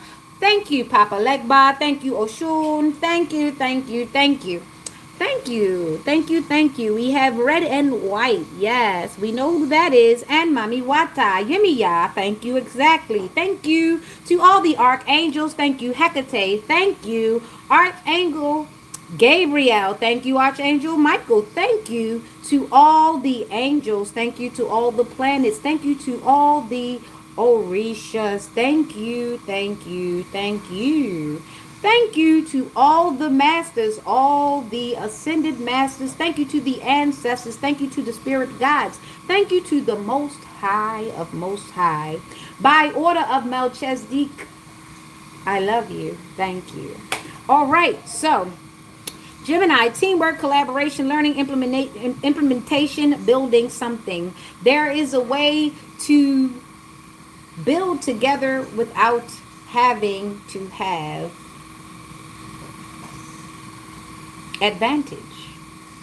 See, the problem is when people come together and then someone wants to take advantage, you have to be aware of that. And the only number that is out here is a 3, which is divine intervention. Stay easy. Right now, someone's definitely akin to this. Right now, this isn't a time for you to pick up any devices and force anything. Right now, it's time for you to touch grass. It is time for you to ground yourself in reality, because right now, divine intervention is happening. You are on the air god, the best flight you can ever take. This is when God takes you on a flight. He takes you effortlessly into his hands and he transports you to where he wants you to go. Right now is not a time for you to do anything big. Not yet. Hold that thought. Right now, the biggest things need to be happening is your ideas, your vision board, your plans. What you need to be doing is learning how to say what to do, how to preserve yourself, your thoughts, your words, okay? So right now is the time to learn how to maximize living with minimal output. Because he's going to do the heavy lifting. That's why I said divine intervention. He's going to do the heavy lifting. Right now, you need to recalibrate yourself. You need to get more closer to him, do a little self-love, love self, a little hermit, a little spiritual hygiene. Get some people out of there. Get some thoughts out of there. Get some music out of there. Get some pictures out of there. Get some likes out of your algorithm. Get some things out of there that cause stagnation, that cause confusion, that cause you to pivot when you don't need to be pivoting, okay? So right now, it's your time to actually enjoy the fact that you've got a daddy that loves you no matter what you do. He loves you. And even when he chastises you, he loves you. Right now, he needs for you to take your hands off the goddamn steering wheel because he knows where you need to go. Because obviously, he's giving you the reins a couple times and he didn't like that turn at Albuquerque. All right, so Gemini. Courage. We're going to encourage you to stay inspired. Stay on your bully, okay? Stay on your throne. Stay strong, okay? Do not be moved easily. Know your thoughts, know the projections, know that sometimes when you get extra feelings, that sometimes it's not yours, it's people projecting onto you. You're just picking these things up. Note them, be aware of them, identify whether or not you are in a position to where you should feel like that, or you are in a position to where somebody else is feeling like that. Notify it and let it go. It's a lot like Pacific Rim. You are not going to be able to control the avatar, which is you, if your mind is too busy chasing the white rabbit, if you're not in the present, if you're chasing traumatizing thoughts, if you're chasing fantasizing illusions, things that you would like to happen in the future. It's okay to dream, it's okay to manifest, but you gotta be in the present right now because God is driving.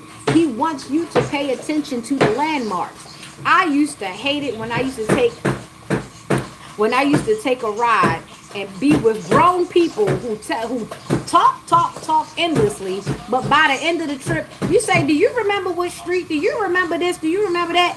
No, I was too busy talking to you. You was driving this, and that. That's irresponsible because I could have took you to your damn demise while we was in the car. And this is very important for you. A lot of people, y'all like to get into people's cars and vehicles. You like to get into people's business. You like to get into people's contract. You like to get into people's life. And you don't pay attention to where the turns are going. You don't know none of the streets. You don't know none of the landmarks. And you don't know when that was your stop. You should have said, let me get out here. But you got in that person's ride. You got on that person's coattails. And you said you was going to ride it to the last stop. And you got upset and you got surprised when you didn't end up nowhere where you knew and where it was familiar. Really, you don't even know how to get back home. You're so far out into the ethers because you decided to get into something and not pay attention. And this is why when God says, okay, I got it, that does not mean take for granted where he's taking you. You need to be looking out that window and paying attention to the street signs in case you've got to find your way back one day. So Gemini, I'm going to tell you with your smart, intelligent, nice communicating self. With all of your inspirations, with all of your ideas, remember the teamwork that you're doing with the Most High. Remember the times that you tried to work it out with people that were of the world and in the world. Remember those times. And remember the street signs. The street signs is God taking you back through them old neighborhoods. God taking you here, there, and everywhere. And he just wants you to remember how you felt when you looked at that. He wants you to remember how you felt when we went down that hill. He wants you to remember how you felt when you turned that corner, when you looked at that landmark. He wants you to remember all these things, because as he continues to elevate you and bless you, he wants you to be able to look back, not with regret, not with remorse, but he wants you to know the directions just in case he send you to go get somebody. Why you think Waymo is riding around here with people in it? They have to prepare a grid. They have to get the map. They have to get the sites, the landmarks. Just like on Lyft, a lot of them have to do test runs with something, some type of electronic with it, so that they can map out the grid where they're going to be. You know what I'm saying? So this is how God is going to work with us, collective. This is how he's co-creating with us. Not only is he allowing you to go into your purpose, he wants you to pay attention to the streets, the landmarks, and the signs, in case he send you back to go collect something, in case he need to send you on an assignment, in case he needs you to pull somebody through to you. This is the reason why, collective, he sent us back. He sent us to make the map, to save the other ones that's going to come next, that may need this type of direction, because God forbid there be another soulless, another holeless 10, 20, 30 years where we got people passing on ignorance like they passing the peas. So Gemini, with your Pisces, Aries, and Capricorn properties, knowing how to keep things in line, knowing how to keep things close to chest, knowing how to stay on course, and knowing what chaos would look like if you don't.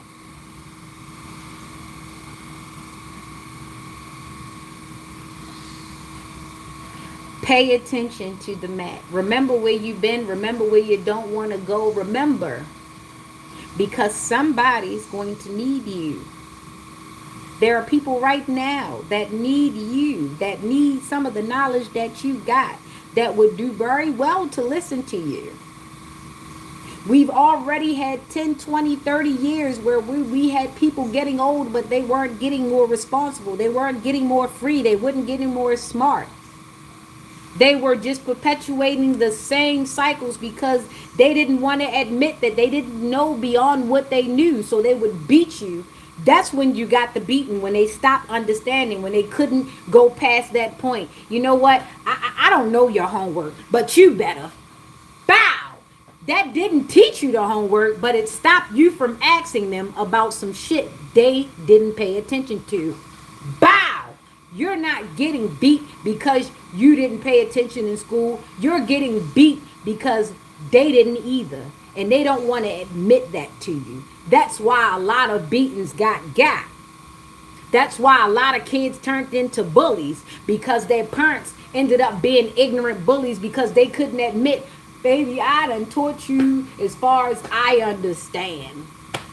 Baby, I can't love you past a certain, because I wasn't loved that way. They would not, you will get beat at their limitation. Because anything past that is offensive to a person who hasn't gone that far. So you remember, as you draw out your maps, you are the spiritual Waymo. Not literally, because I heard they've been having problems with those things, but yeah. You are the roadmap. Pay attention. Right now, God is taking you on a ride along so that you can map out your route. So that when it comes to you and somebody needs to take your spiritual bus, your brown, your 15, they know what stop to get off on. Hope this helps. Gemini, Capricorn, Aries, and Pisces, 3, divine intervention. That was the only number for Gemini. Okay, Cancer. We started off in Sagittarius. We're going to end in Libra. No, Scorpio. I don't know why I said Libra. Cancer. Cancer, Cancer, Cancer. Good morning to those who are here. Good morning, good morning, good morning. If you just got in, welcome. Hello, good day to you. Condolences, happy birthday, and Feliz Navidad. Mazel tov, okay? All right. Don't forget to like, share, and subscribe. If you love the way I read and you like the way I proceed, we're going to give you what you need.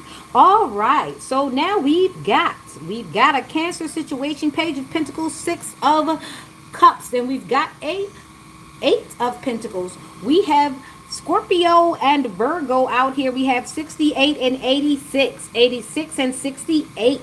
This is the Cancer reading. Page of Pentacles, manifestation, financial opportunity, skill development, ambition, desire, diligence. Okay? Pam, Panella, Pilar, something. Okay. Falstaff, something. I don't know. Manifestation, financial opportunity, skill development, ambition, desire, diligence, Cancer. Someone's in manifestation mode. As they look at these coins, they are thinking about all the things that they would like to do. They're manifesting like that. They're doing visual affirmations, okay? Someone likes to look at things for visual affirmations. They look at it, they stare at it, and then they like to picture what they want. Hold up. Give me a minute. For a second. Hold up. Give me that thing over there. I'm going to get to it.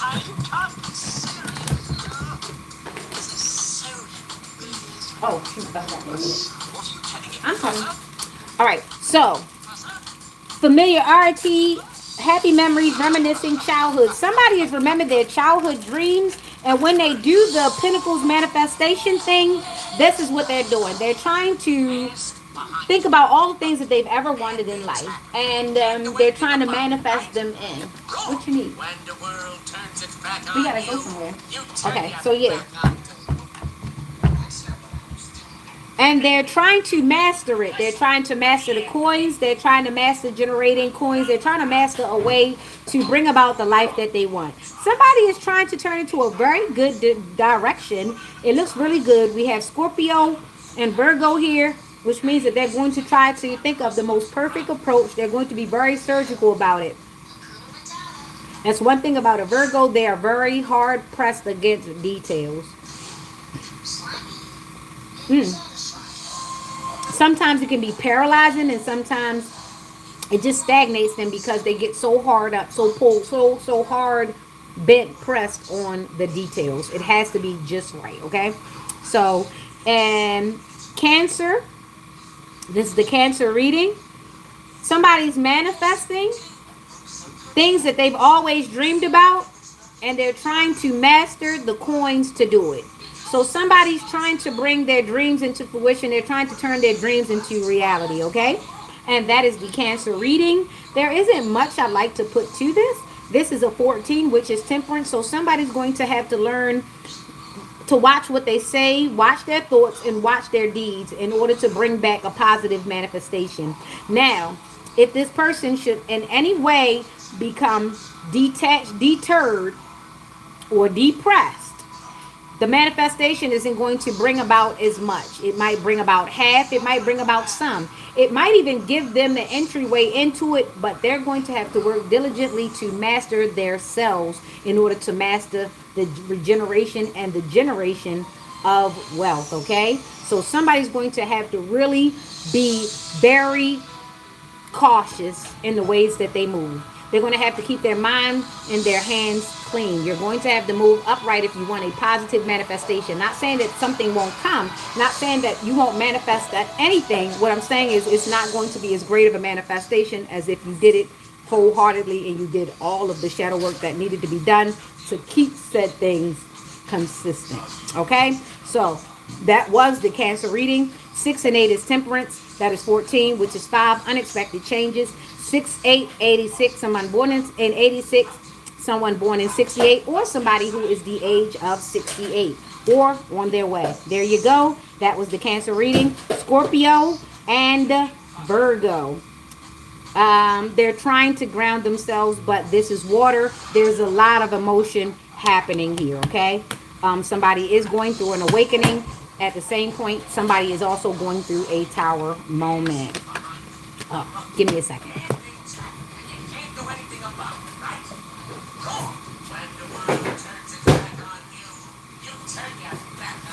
Oh, you want me to open those? Just a second. And I really don't want you staring at Alex. I really don't.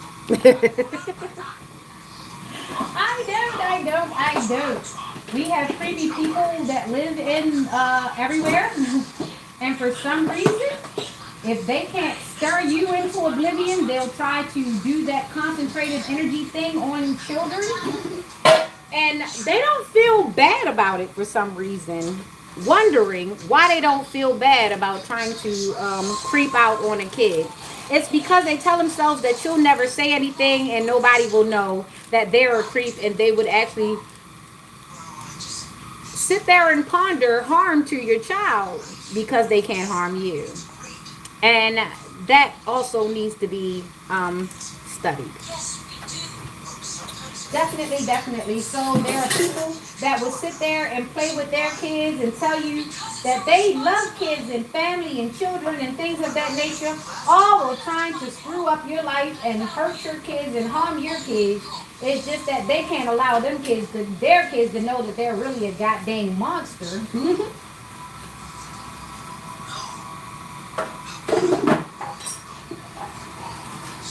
I remember when somebody was trying to play in my face, they came in and tried to tell me about my own child. They said, "Oh, how you gonna live? How you feel? How you feel having a baby like that?" He effed up. And I looked at this person, I'm like, you of all people can't say anybody's fucked up. And on top of that, why would you fix your mouth in front of me like that? At that point, I looked at this person. I said, oh, this person wants to fight. This person wants to see if they can get my goat. And because they didn't get my goat, they felt as though I wasn't willing to fight. Well, those were no words to fight over. Knowing where you're coming from and knowing where you actually really going. I don't care where you get to in the interim of things. Me knowing the way that you live your life, you're not going anywhere very great, nephew.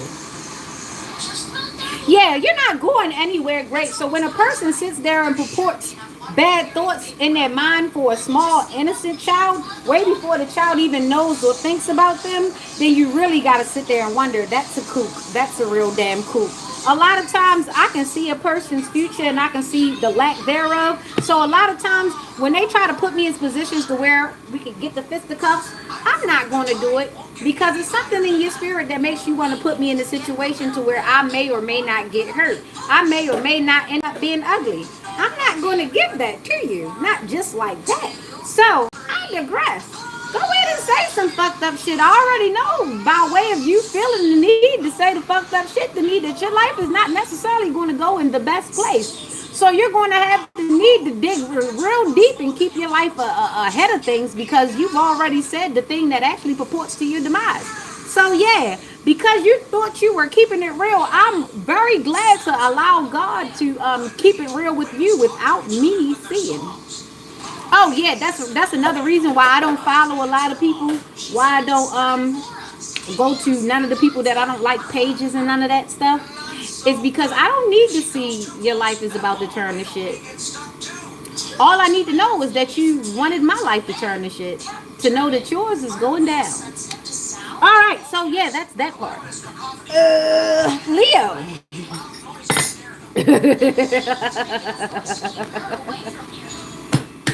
So many people have come for me verbally, and when I took a breath in and breathed and thought through the situation and thought through the sentence and thought through the moment that was going on, it was no need for me to even have to break a sweat, knowing that you were going to have to break many getting through to the situation and the words that you spoke.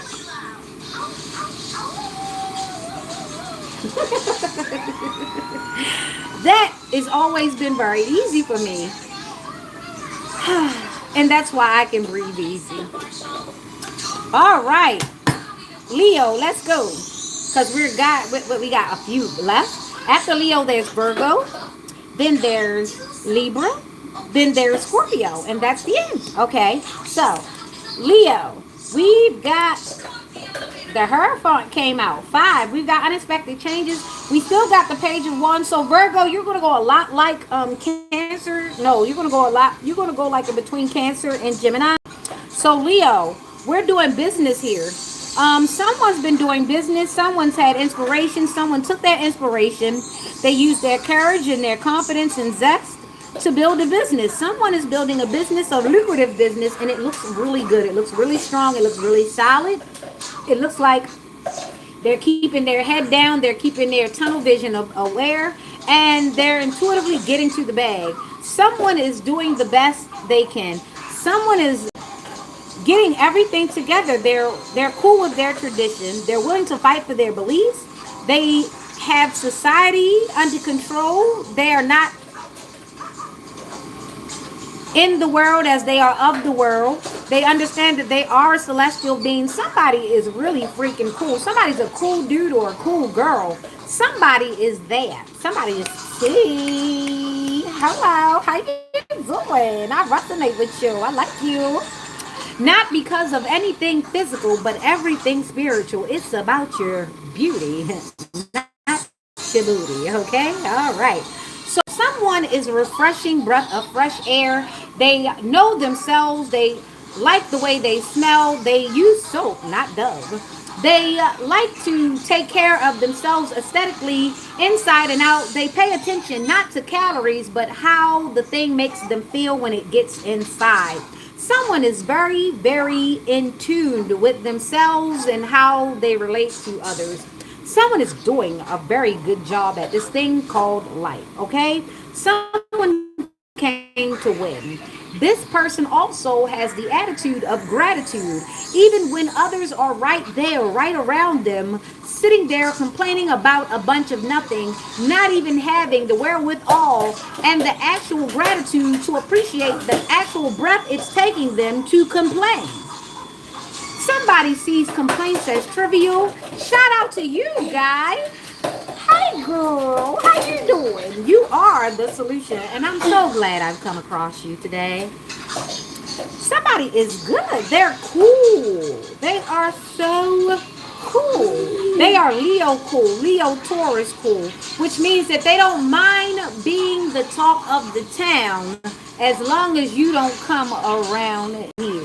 Okay? Somebody got that big daddy energy. Somebody got that it's fine if you look, long as you don't touch energy. I like that. That means that they kind, but they ain't nice to everybody. That means they don't got to talk easy. They don't got to walk on eggshells around people, but they do make people feel comfortable around them. Somebody's a good spirit, a nice kindred spirit. Somebody's very thorough. They're almost inviting, but not quite so. They're inviting to the point where you know not to overstay your welcome. This the type of person that you want to go around, but you know you better not stay too long because it's going to look tacky and it's going to make you look thirsty. I like this person. I like that energy you got. Yeah. Leo. So Leo, we've got unexpected changes. You may meet your lover. You may meet your next friend. You may even meet your next business partner. Leo, you keep that good energy. You are attracting something wonderful in. You have unexpected changes, and don't be enraged. Don't be caught unawares by these rage baiters. There's somebody who sees the light in you. They see how you're attractive. They've walked past. They like your cologne. They kind of like the way you wear jewelry or don't wear jewelry. Whatever it is about you, there's a hater that's around you too. And they're seeing the amount of attraction that you're about to pull. They're seeing the type of rhythm that you can get. And they're hoping they can wedge themselves in there some way to not only block your access, maybe reroute some of the things to them. So you pay attention to the people who are around you. Pay attention to that guy who never quite wore a belt before he seen you come put together, and now all of a sudden he wants to be aesthetically pleasing. Pay attention to that guy who's always showed all his drawers off, and now all of a sudden he's got a polo on and he's trying to tuck it in. Pay attention. He's trying to get into your realm of things, and you may not want him there. He may actually come out of a bag on you. He might be trying to screw your sister just to get close to some of your details, okay? So you pay attention who you let come around up in your circle. But for the most part, Leo, you're good. You're 5. You're about to have a lot of positive things happen. Be aware of the negative people who would try to infiltrate your community. All right, all right, all right. There you go. We got Virgo coming up next. Hey, Virgo. My cards just went everywhere. So there's a Virgo that's a little bit of everywhere right now. That's not good because Virgos like to keep things, they're perfectionists by nature. So if a Virgo is everywhere right now, that's a South Node, and maybe there's something to mental health. Maybe there's something to medication or lack thereof. It's something about enabling a person. It's something about a person being very aware of what they're doing, but the minute they get caught, you know I'm bipolar. You know I'm schizophrenic. You know they diagnosed me with ADHD. It's somebody who uses their deficits as a weapon. Somehow they got a hold of the contraindication label. They got a hold of the side effects, and they've decided to wield the side effects of their diagnosis as a rite of passage. You can't do that because I'm dyslexic. You can't say nothing because I'm bipolar. You can't hold me accountable because I got a personality disorder. Well, the fact that you can actually confidently express that to me means that you know enough to know that you need to keep your simple ass the hell away from me. But you keep coming in the whole situations, you fragmented being. And that's not for anybody to just catch a stray randomly. You know who I'm talking about. The people who know they need to go sit down, but they keep trying to make their situation a weapon and a stagnation and a moat in your boat. That means they want to get into your situation, and you can't have nobody good and functional around. You can't have nobody reasonable around because they going to come out of a bag on them. And then, I'm sorry you can't have no friends because I'm bipolar. I'm sorry you can't have no friends because I can't shut up. I'm sorry you can't have no friends because I'm impulsive. I'm sorry you can't have no business because I'm so jealous that I think everybody with more than $5 is more than competition to me. But I'm actually making them competition to me because in comparison to being with me and my chaos, it looked peaceful over there. This person might even give you their whole check so you don't leave them because they just tired of being labeled as crazy. Even though they really is crazy, they just hoping that they can get somebody to stay through the crazy. But honestly, they need a professional, and that is nobody's. That nobody has a right to trap you into their mental illness. Okay?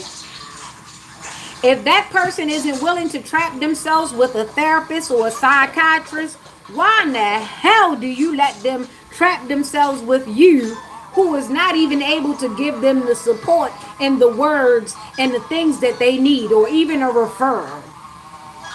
Stop trapping yourself as default help. You ain't never been a psychiatrist. You ain't never been a counselor. You confused half the time about the shit you got.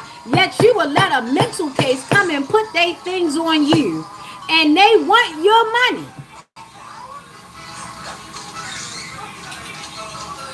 Most of the time when a person with mental health, they ain't that damn crazy. They know it takes money to be crazy. And they hoping that they can stagnate you long enough to trap you in their mental prison. And by the time they finish with you, you ain't gonna know who got the goddamn diagnosis.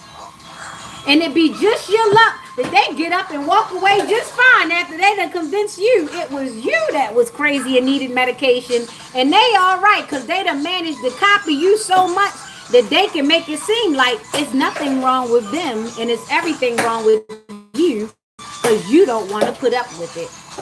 Somebody that they needed to hear this. Somebody done destiny swapped their mental illness on somebody. You wasn't crazy. You wasn't unnerved. Your nerves were very regulated, and that's what attracted them to you in the first place. But when they actually latched onto you, you did not know that this person was driving you nuts and telling people you the crazy one. It wasn't them.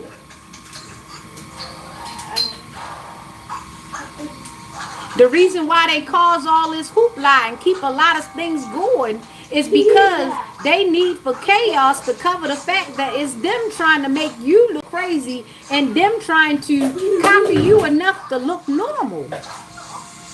This is why you got to be equally yoked to a person. Not saying that y'all got to have everything the same. What I'm saying is y'all got to be in alignment. You get with somebody who ain't even alignment with a regular line and they gonna derail you. Tell everybody your ass is crazy and they gonna skip into the loo with your personality. Hey, they think I'm normal now. Hey, family. Hey, ain't even they family. Hey, family. Remember me? I took care of your loved one. Not even telling them that you done drove their loved one batshit crazy. But you coming to drive the rest of the family crazy too. But they don't know. Because some people family is too damn forgiving.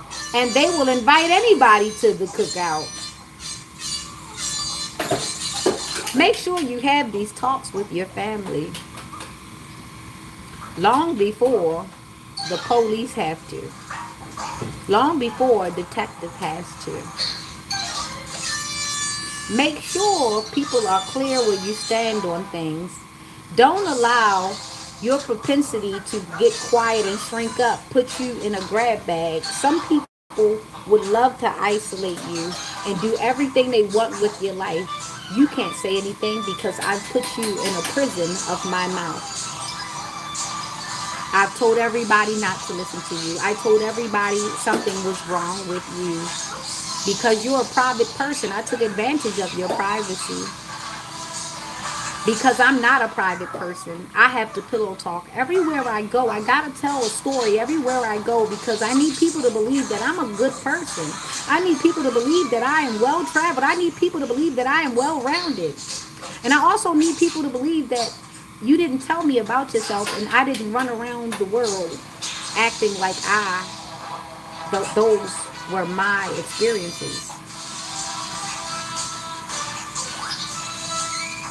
Somebody out there stayed close enough to you to learn your normal. And they took your privacy with your normal and they went outside. And they told every story you told. But the part about the story that they didn't tell everybody was that that wasn't them. They switched spots with you mentally and orally. And they learned how to navigate you just right. So that when they tell the story, it seems as though you were the one that needed help. You were the one that needed support. You were the one that was unhinged and you were the problem. You were trying to make them unbalanced, even though it was the other way around. But because you were so private, they used that covering that you gave to yourself and they used their bravado, their confidence, their support systems, their enablers, their yes men to go against you. But at the end of the day, collective, the truth is the truth. A lie is a lie. Now, some lies prevail because some people, they start getting low. They let the lies defeat them. They let the idiosyncrasies line them up, and then they start aligning with it, and then they let their heart get heavy, and then they feel defeated, and then they let more enemies in. But don't you do that. Don't you do that, Virgo. To the North Node Virgo that I'm talking to, stay in high vibration. Don't vibrate low because it's not good to pursue perfection and then let it go at the last minute. Let it drop, let it falter. But for this South Node one, who's a natural leader, who's a natural perfectionist, Don't let a person come in and future fake you and tell you that they've got everything right and they've got everything alignment. It's just that they'll get to it in the next minute and they'll get to it in the next day. Really, they're hoping that you pick up everything that they can't get to. And they're not going to tell you, or they're not going to ask you, or they're not going to thank you. What they're going to say at the end of the day for this South Node Virgo that I'm talking about, I ain't asked you to do that. You did that because you wanted to. You did that because you wanted to look good in my life. Even though they really did want you to do everything for them. They just wanted it to happen. They just wanted to not have to ask you directly. They wanted to put you in a position and drive you to pressure. Some people know you can't stand a dirty place or a dirty environment. Of course, their place and stuff was halfway decent when you first started hanging. But once they saw that you got comfortable there, they stopped cleaning. They stopped contributing to anything because they needed you to start compensating for everything that they really didn't want to do in the first place. They only did it a couple days just to make you feel as though the trash and the clutter bothered them. They've been existing with trash and clutter way before you. They used you to purport a whole nother life. For 10 years, they met you and their house been clean ever since. Now they got an in-house maid. And they've got to figure out how to keep it without paying it, without giving it the best, without making you feel like you are something valuable. Because if they can devalue you, you can just be the maid. And I can talk to you anyway, and I can replace you whenever I get ready and tell you that whatever you're doing is not valuable. And I can make you fight for me, and I can make you clean better, and I can make you fight about the fact that you clean for me, and I can make you argue with me and doubt yourself and doubt whether or not whatever you did for me was appreciated in the first place. And I can really turn you crazy like that. And that's a Virgo. That's a South Node Virgo, especially if they're already unbalanced. You got to be prepared for them to try to bring you into alignment with their lower self, because being in alignment with a higher self is way too much work. And they already did enough work just getting up. Okay? So that's Virgo for you. Virgo, Cancer, Scorpio, and Sagittarius. Okay, now let's get over to the Libra. And that was a 3, divine intervention. We've got a lot of 3s coming out today.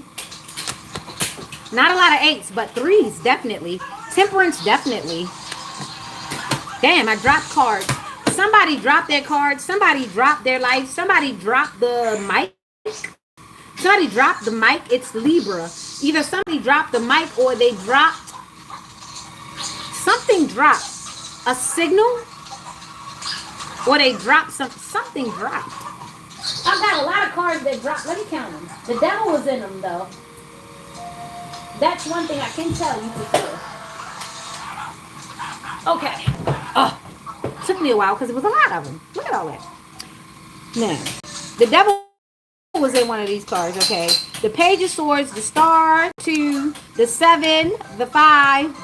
Those were 2 sneaky stealing cards. The 5 and the 7, 2 sneaky stealing cards. And Battle, Defeat, and Cutthroat cards.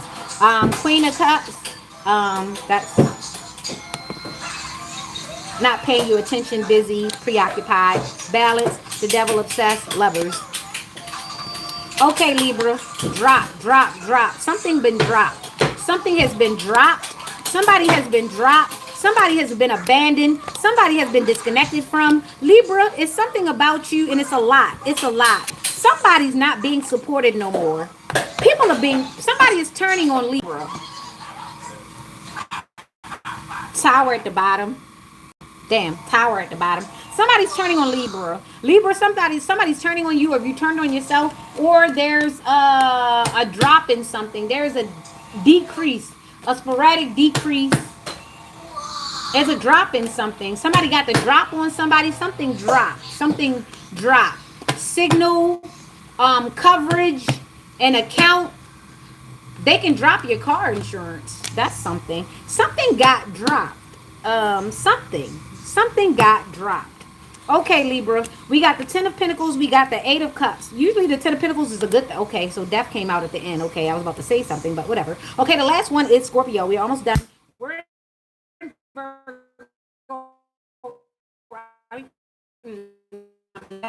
right now. It's okay. So something about 3s, 33s, ascended masters, 33-degree May. somebody got dropped out of a sector, out of a society. Somebody got put out. Somebody's bad for the whole. Somebody's a bad apple. All right. Wealth, financial security, family, long-term success, contribution. I don't know why I started twisting this little section of hair. It was just a random thing. Disappointment, abandon, withdrawal, escapism, walking away, leaving behind. Okay.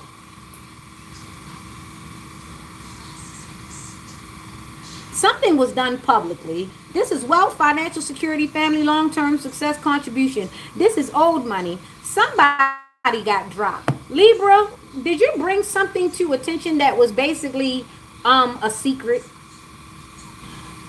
There seems to be a situation that was exposed that was never been exposed. Something was old. Something was not exposed for a long time. Something had been going on for a long time that wasn't exposed. It has something to do with wealth and attention.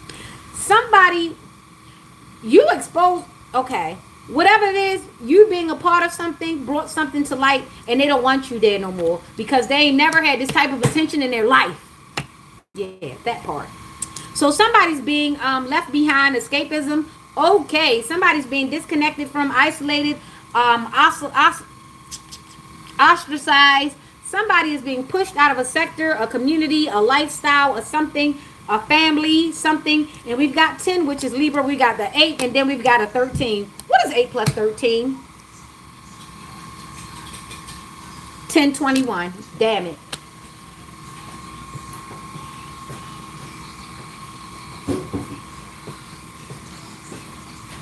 Yeah, I had to take a walk on that. Okay, so I got 1021 sitting in my face, and then I've got 813. I got 831. I've got too much going on, okay? This is Libra. We got Virgo, Pisces, and Scorpio at the bottom of these cards. I lied to you not. Here we go.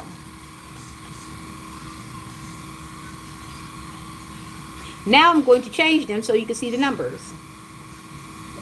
1021. 10, 8 plus 13 is 21. 10, 21. Then we've got 10 plus 21, which is 31, which is 4, which is a foundation. Somebody's foundation has definitely been rocked, dug up. I don't know. Graveyard, 6 feet deep. Somebody's reputation is dead. 13. 13 is death and transformation. Somebody has killed themselves to a lot of people. Somebody has disconnected themselves. Somebody has cut a cord that they didn't ever want to be cut. There are people right now doing ceremonies to cut cords with this person. Somebody wish they never come into contact, never had a conversation, never come into agreement. Somebody wish they never met somebody. There's a lot of somebodies. Tell me I got somebody. 30, 30, like now I'm naughty. Irresponsible. Somebody lives a double life. Somebody lives a night life. Somebody is very actual, okay? Somebody did this to themselves. Whatever group they were, this group was getting them a lot of rhythm, a lot of attention. There were a lot of moments shared. There was a lot of favors shared. There was a lot of deeds done. There was a lot of, yeah, a lot of that. Whatever this society, community, or whatever it was providing this person with all material things, with all shallow, with all earthly things, which means they were getting material, they were getting lust, they were getting the flesh, they were getting to gold, they were getting to pinnacles, they were getting to things that were material, they were getting cars, they were getting co-signers, they were getting houses, they were getting CPNs, they were getting access to a world that they never would have accessed by themselves, by whatever community, by whatever group they did join. Now everybody's either trying to escape them or they're trying to escape everybody because there's imminent danger. I feel imminent danger here, especially when it comes to this death card. Death and transformation, endings, beginnings, change, transformation. Somebody might pull up and jump out of a car on somebody and straight go, yeah. Yeah, that was the sentence. Yeah, somebody might be pulling up on somebody, riding down on somebody, batting somebody down. Somebody might get punched in the face. Somebody might get body slammed. We're not going to talk the worst because we know the worst could happen once physical contact is made, okay? But somebody might catch these hands, catch these feet, catch these elbows. Ugh. Somebody might catch some physical interaction. Somebody might catch some street justice. Somebody might even catch some real justice here. Some CIA, FBI, DEA, ATF, alphabet type of situation. ICE. They might even catch ICE. Who knows? But whatever this situation is, it has come full circle. And now we have 10, 8, and 13, which is 10, 21, which is 31, which turns to a 4. So somebody's foundation is about to be uprooted. Whatever they've been telling people for over 10, 20 years, it's about to all be pulled out. If you've ever seen weeds and someone pulling them out, a lot of times they're going to use both hands and try to get as close to the base as possible and pull while turning right. I just helped you garden today. Don't say I didn't do anything for you. But like I said, somebody has to be uprooted, weeded out. Somebody has to be transferred. Somebody has to be dug up. Something has to be exhumed. If it's not that spell work, those jars, those shoes you buried, those clothing items, that pair of underwears, it is yourself and your reputation that needs to be uprooted or disconnected from quite a few people. There's going to be a lot of cord cutting happening in the next few weeks. I suggest you start by cleansing them damn kids you done taught this shit to, and them kids don't even know exactly what you taught them and how you trying to sell their soul before they even know it. Dang it. Some of y'all is really trifling. Some of y'all kids never got a dang chance because you've been selfish. You learned it from your daddy, you're learning from your daddy's daddy, and vice versa. You learned it from your mama, and you learned it from your mama's mama, and you think just because you can go and put on a lip color and somebody gonna compliment you on your tail that it's gonna be okay. Everything ain't okay. So, Libra, Virgo, Pisces, Scorpio, this is the Libra reading. Someone is no longer being recognized around the groups. They are not people who used to be happy to embrace them are now whispering before they get close with an earshot so that people can start blocking off information. Person is being gradually pushed out. This person is being who? Okay. Yeah, somebody is being pushed out. They've been escaped against. People are severing ties. They're starting to actually say bad things about this person in hopes that it does get to them so that they can deter them coming back. Okay. So yeah, somebody is going through a ego death. They are going through narcissistic collapse. They are going through the collapse of civilization as they know it. The world as they have built it is coming to an end as they know it. I've got 1021, I've got 831, I've got 813, I've got 1013. Wow, that Libra too? Okay, so we've got double Libra, double Virgo, double Pisces, double Scorpio. We've got doubles. I never learned how to make doubles. I'll be taking that up soon. All right. 10 plus 8 plus 13 is 21 plus 10, which turns into 31, which turns into a 4. Don't let the door hit you where the good Lord split you, and that's what people say when you leave. They're happy, especially the person that goes into the bathroom after you leave and they see prints of your thighs. They've been off of you, but you were lucrative at one time. Now they're going to tell everybody, keep residue on the back of your thighs.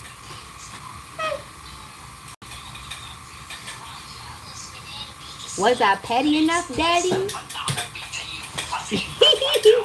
All right, so this was the one before the last, okay?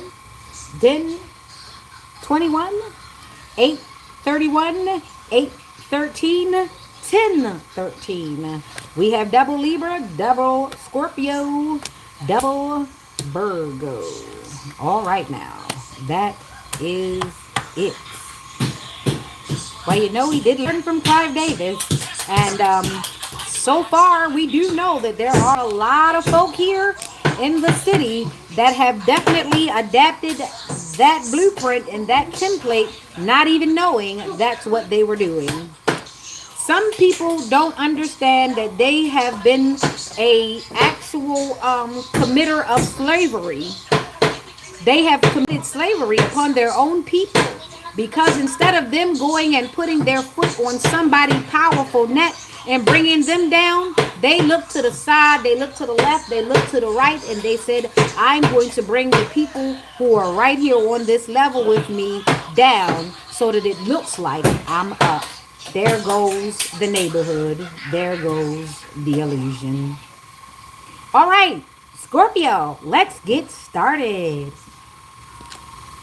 You know what? That made me feel like the news. Judgment. Someone's under judgment. This looks like Christopher Columbus, Christian, paganism, pilgrimism. This looks like that dude that lied on that boat when he didn't want to go back and tell that mean ass woman from Spain that there were people there. He just had to kill most of them. Yeah, that was Christopher Columbus. Columbus Day is what? What is it now? October the 8th. Really, usually it's October the 8th. Yeah, it is. All right, there you go. All right, so Scorpio, let's go. What I was starting to say before I changed focus and was talking about the little pilgrimage, the little cross sign that I saw, it actually reminded me of the Maryland flag. It reminded me of a lot of things. It reminded me of the Puritans. It reminded me of Christopher Columbus. It reminded me of Christians. It reminded me of Papa Legba. It also reminded me of blue pill, red pill. It reminded me of a lot of things right now, just now. But as I was coming around to say, oh, never mind, never mind. All right, so Scorpio, my last but not my least. Oh, shucks. So 35 has come back again with the same cards almost again, my friend. And this was true of, I think it was Taurus. It was something like that. All right, so we have this Aries here with the energy of 3, foresight, hindsight, and present here right now. Sitting there looking like an old wise man. I don't know why that made me think that he was selling oil. This makes me think of the oil guys that come up in there like, hey, you need any oil? Despite you not asking for none, they just seem to come up with oil. And I feel like there's something to that. A lot of them are trying to be entrepreneurs and a lot of them are good at it, but it's almost the same as street hustling. It is a hustle. However, it's not illegal. Everybody wants to smell good, but you don't know what's in them. So I don't know what made me think of the oil guys. And I'm going through ascension at the same time, okay? I had somebody trying to throw energy work at me, and I'm also like they're pushing ascension as they keep trying to take me some other direction I'm not going. Okay? So this here, right? And then we've got this 5, which is out in the cold. We got the 35 again. This is the 8 that I was talking about that came out because we kept getting 3s, right? So we've got this 35 and this 53. Somebody is 53, just turned 53, about to turn 53, was 53, I don't know. Was 53 when they started this bullcrap. We've got Aries, we've got Taurus, we've got Virgo, we've got Libra. Seems like the usual suspects, right? Preparation, progress, foresight, enterprise, expansion, overseas opportunity. So somebody wants to do the long game, but they try to do the long game, and they try to think of everything, future, past, and present. And what happened is it left them out in the cold. It gave them financial loss, loss, isolation, worry, need, poverty, insecurity. This is the problem. When you make more plans for somebody else than yourself, a lot of times you're actually depending on that person to do what you want them to do. That is a little weird. And that means you also probably have codependency issues and control issues, mostly with yourself. But you like to project it on other people, so a lot of people don't know which way to look when it comes to you because you like to do which way is there, right? You like to do which way is up, right? You like to do that. Okay. Shout out to Richard Pryor, JoJo Dancer to be exact. All right. So now we've got the Queen of Swords, unbiased judgment, independent, clear boundaries, direct communication, clear-minded, perceptive. Somebody planned a whole long ass game based on somebody else. They found themselves locked out in the cold because whoever this person is, whether it be a man or a woman, there is no gender in tarot, just like there is no gender in bitches. If you are one, you are one. Doesn't matter what you have between your legs. Okay, so somebody has gotten cut off because the plan was, the long game was to stay around the person and just be a fool in their energy and get everything from them. But what happened was when they got there, they found the door shut. So they found themselves out in the cold, and this person said, come a little closer, I'll have more evidence. So that's when they decided, yeah, I'm not going to go over there. I got to change plans. So what they did was they changed plans, and they still out in the cold. So now they're still coming up with plans back there to keep watching. Because now we're in the present. So this is presently happening right now. Somebody's afraid to approach. Somebody's afraid to confront. As much as they were inspired to take the chance to try the thing, they are not okay. Somebody is not okay. Her, I am not okay. Yeah, that was a good song, but I can't call the melody right now because I've got too much going on. 3 and 5, that is 8. Be sure you're on the right side of karma or dharma. Somebody's number is 0 and somebody's number is infinite, okay? Somebody has infinite karma to pay back, and it really looks like it's zeroing out somebody else's karma, because as much as they'd like to not brag, they're breaking generational curses by being able to walk away from that. See, if you have a family where all of the women were taken by men who were less than great, if you have a family where all of the men married Jezebels, where all of the men married women who only married them to take whatever wealth, if you have a family where everybody got essayed, if you have a family where the boys and the girls got essayed, and the boys and the girls got locked up, and the boys and the girls never got married, and the boys and the girls never had a good relationship, and you come along and you break any of that consistency of that lack and breadcrumb lifestyle, you are the generational curse breaker. And it's not that everybody wanted you to continue it. It's just that they wanted the credit of saying, hey, I stopped something negative happening in the family. And some people are so sick and twisted that they'll actually set you up to keep you in the continuous so that they can be the example. Sometimes you realize at the end of the day, one of your cousins, one of your sisters, one of your brothers, one of something in your family went and got married because they told themselves they were going to be happily married before anybody in the family. However, they rushed. Now, they didn't know that you were genuinely happy that they had actually found somebody to tolerate their ass, because at least they don't have to come to your house. But they told themselves and their partner, yeah, my cousin jealous. Yeah, my sister jealous. Yeah, my brother jealous. Yeah, somebody jealous because we together. They can't steal our love. Not even knowing that they were sitting there helping you get all hopped up on an illusion, because they cheat, they steal, they lie. They lying to you right now, telling you that you're in a loving relationship when they honestly can be pulled any direction, given any drink, given any substance, given any compliment, they gonna give it up.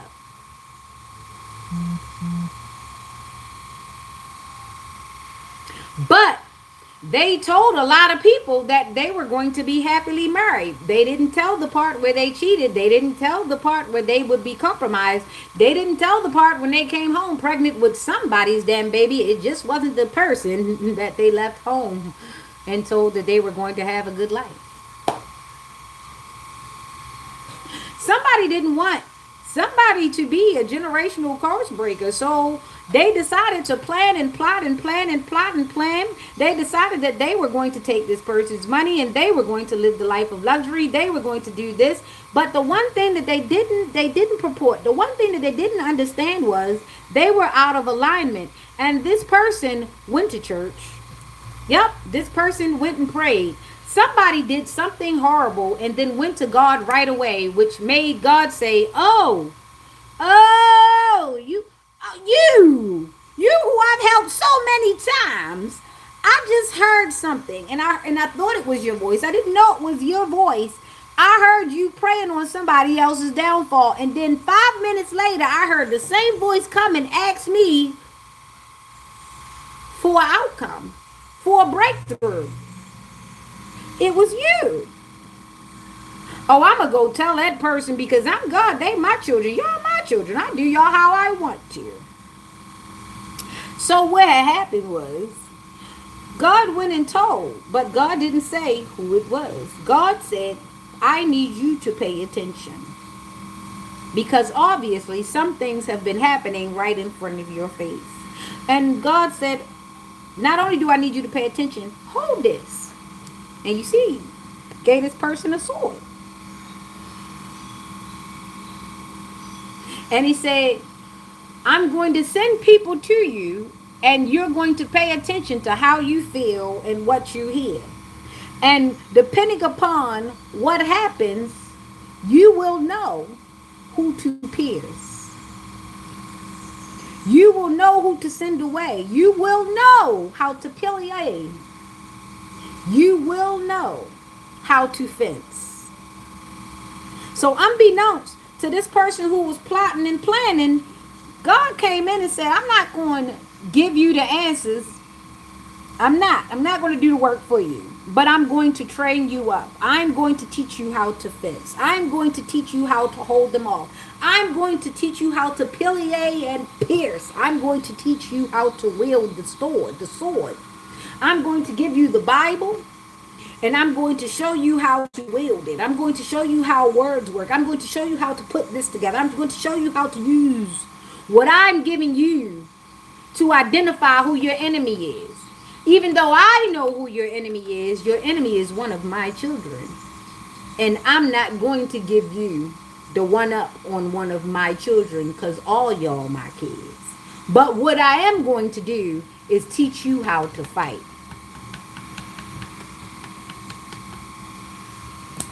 So now, when this person plotting and planning came to your door and they seen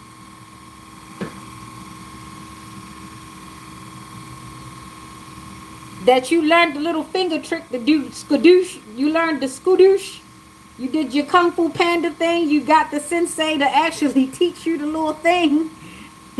I just know. And then you had your apprentice come up and train up, and he say, but you won't teach me that last fatal move. Sometimes God knows who to hold back from.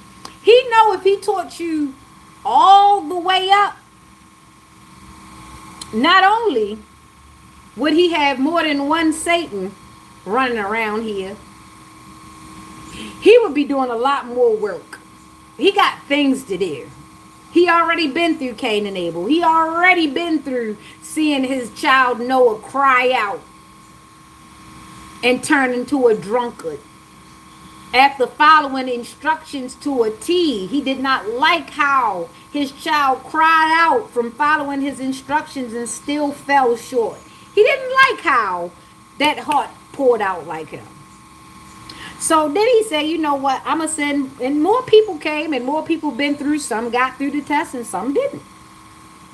But he prepares his collective to fight. He does. He wants you to open your eyes and use your discernment because he don't want to do the work for you. He made you strong. He trained you up. He gave you nourishment. He gave you the word. He gave you the sword. He gave you the knowledge. Now you should know who to fight because these things change. Some of his kids be acting crazy till they get to you, then they start acting right. And then you can't, it's no justified attack for that.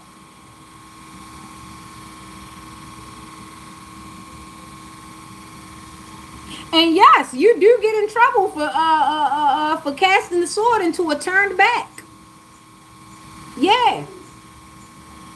He also don't like when you do that either. Unjustified attacks and then attacking somebody who's not attacking you. That's a cowardly move. So he knew you was willing to fight dirty because that's why you in this Five of Pentacles. That's exactly why you stuck in your mind going through these before sight, hindsight, and present. You going around in circles in your mind because he knew you would fight dirty, and this is why you in this Five of Pentacle energy, and this why he put the collective and this Queen of Swords enemy. He prepared them to have boundaries, to know what exactly how to treat you accordingly when you show up to the door. Do I greet you with a curse word? Do I greet you with a kiss to the cheek? How do I greet you? So yes, Scorpio, we are at 35 or 53, and it does come to 8. We have Aries and we have Taurus, and this is a Scorpio reading. Be advised about which side on you arise, okay? Don't get caught up.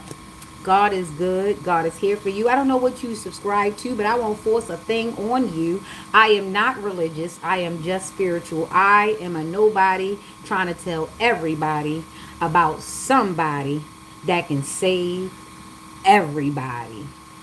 Okay? All right. Until next time, this is Nyx to get your fix. Don't come for me, because I ain't coming for you.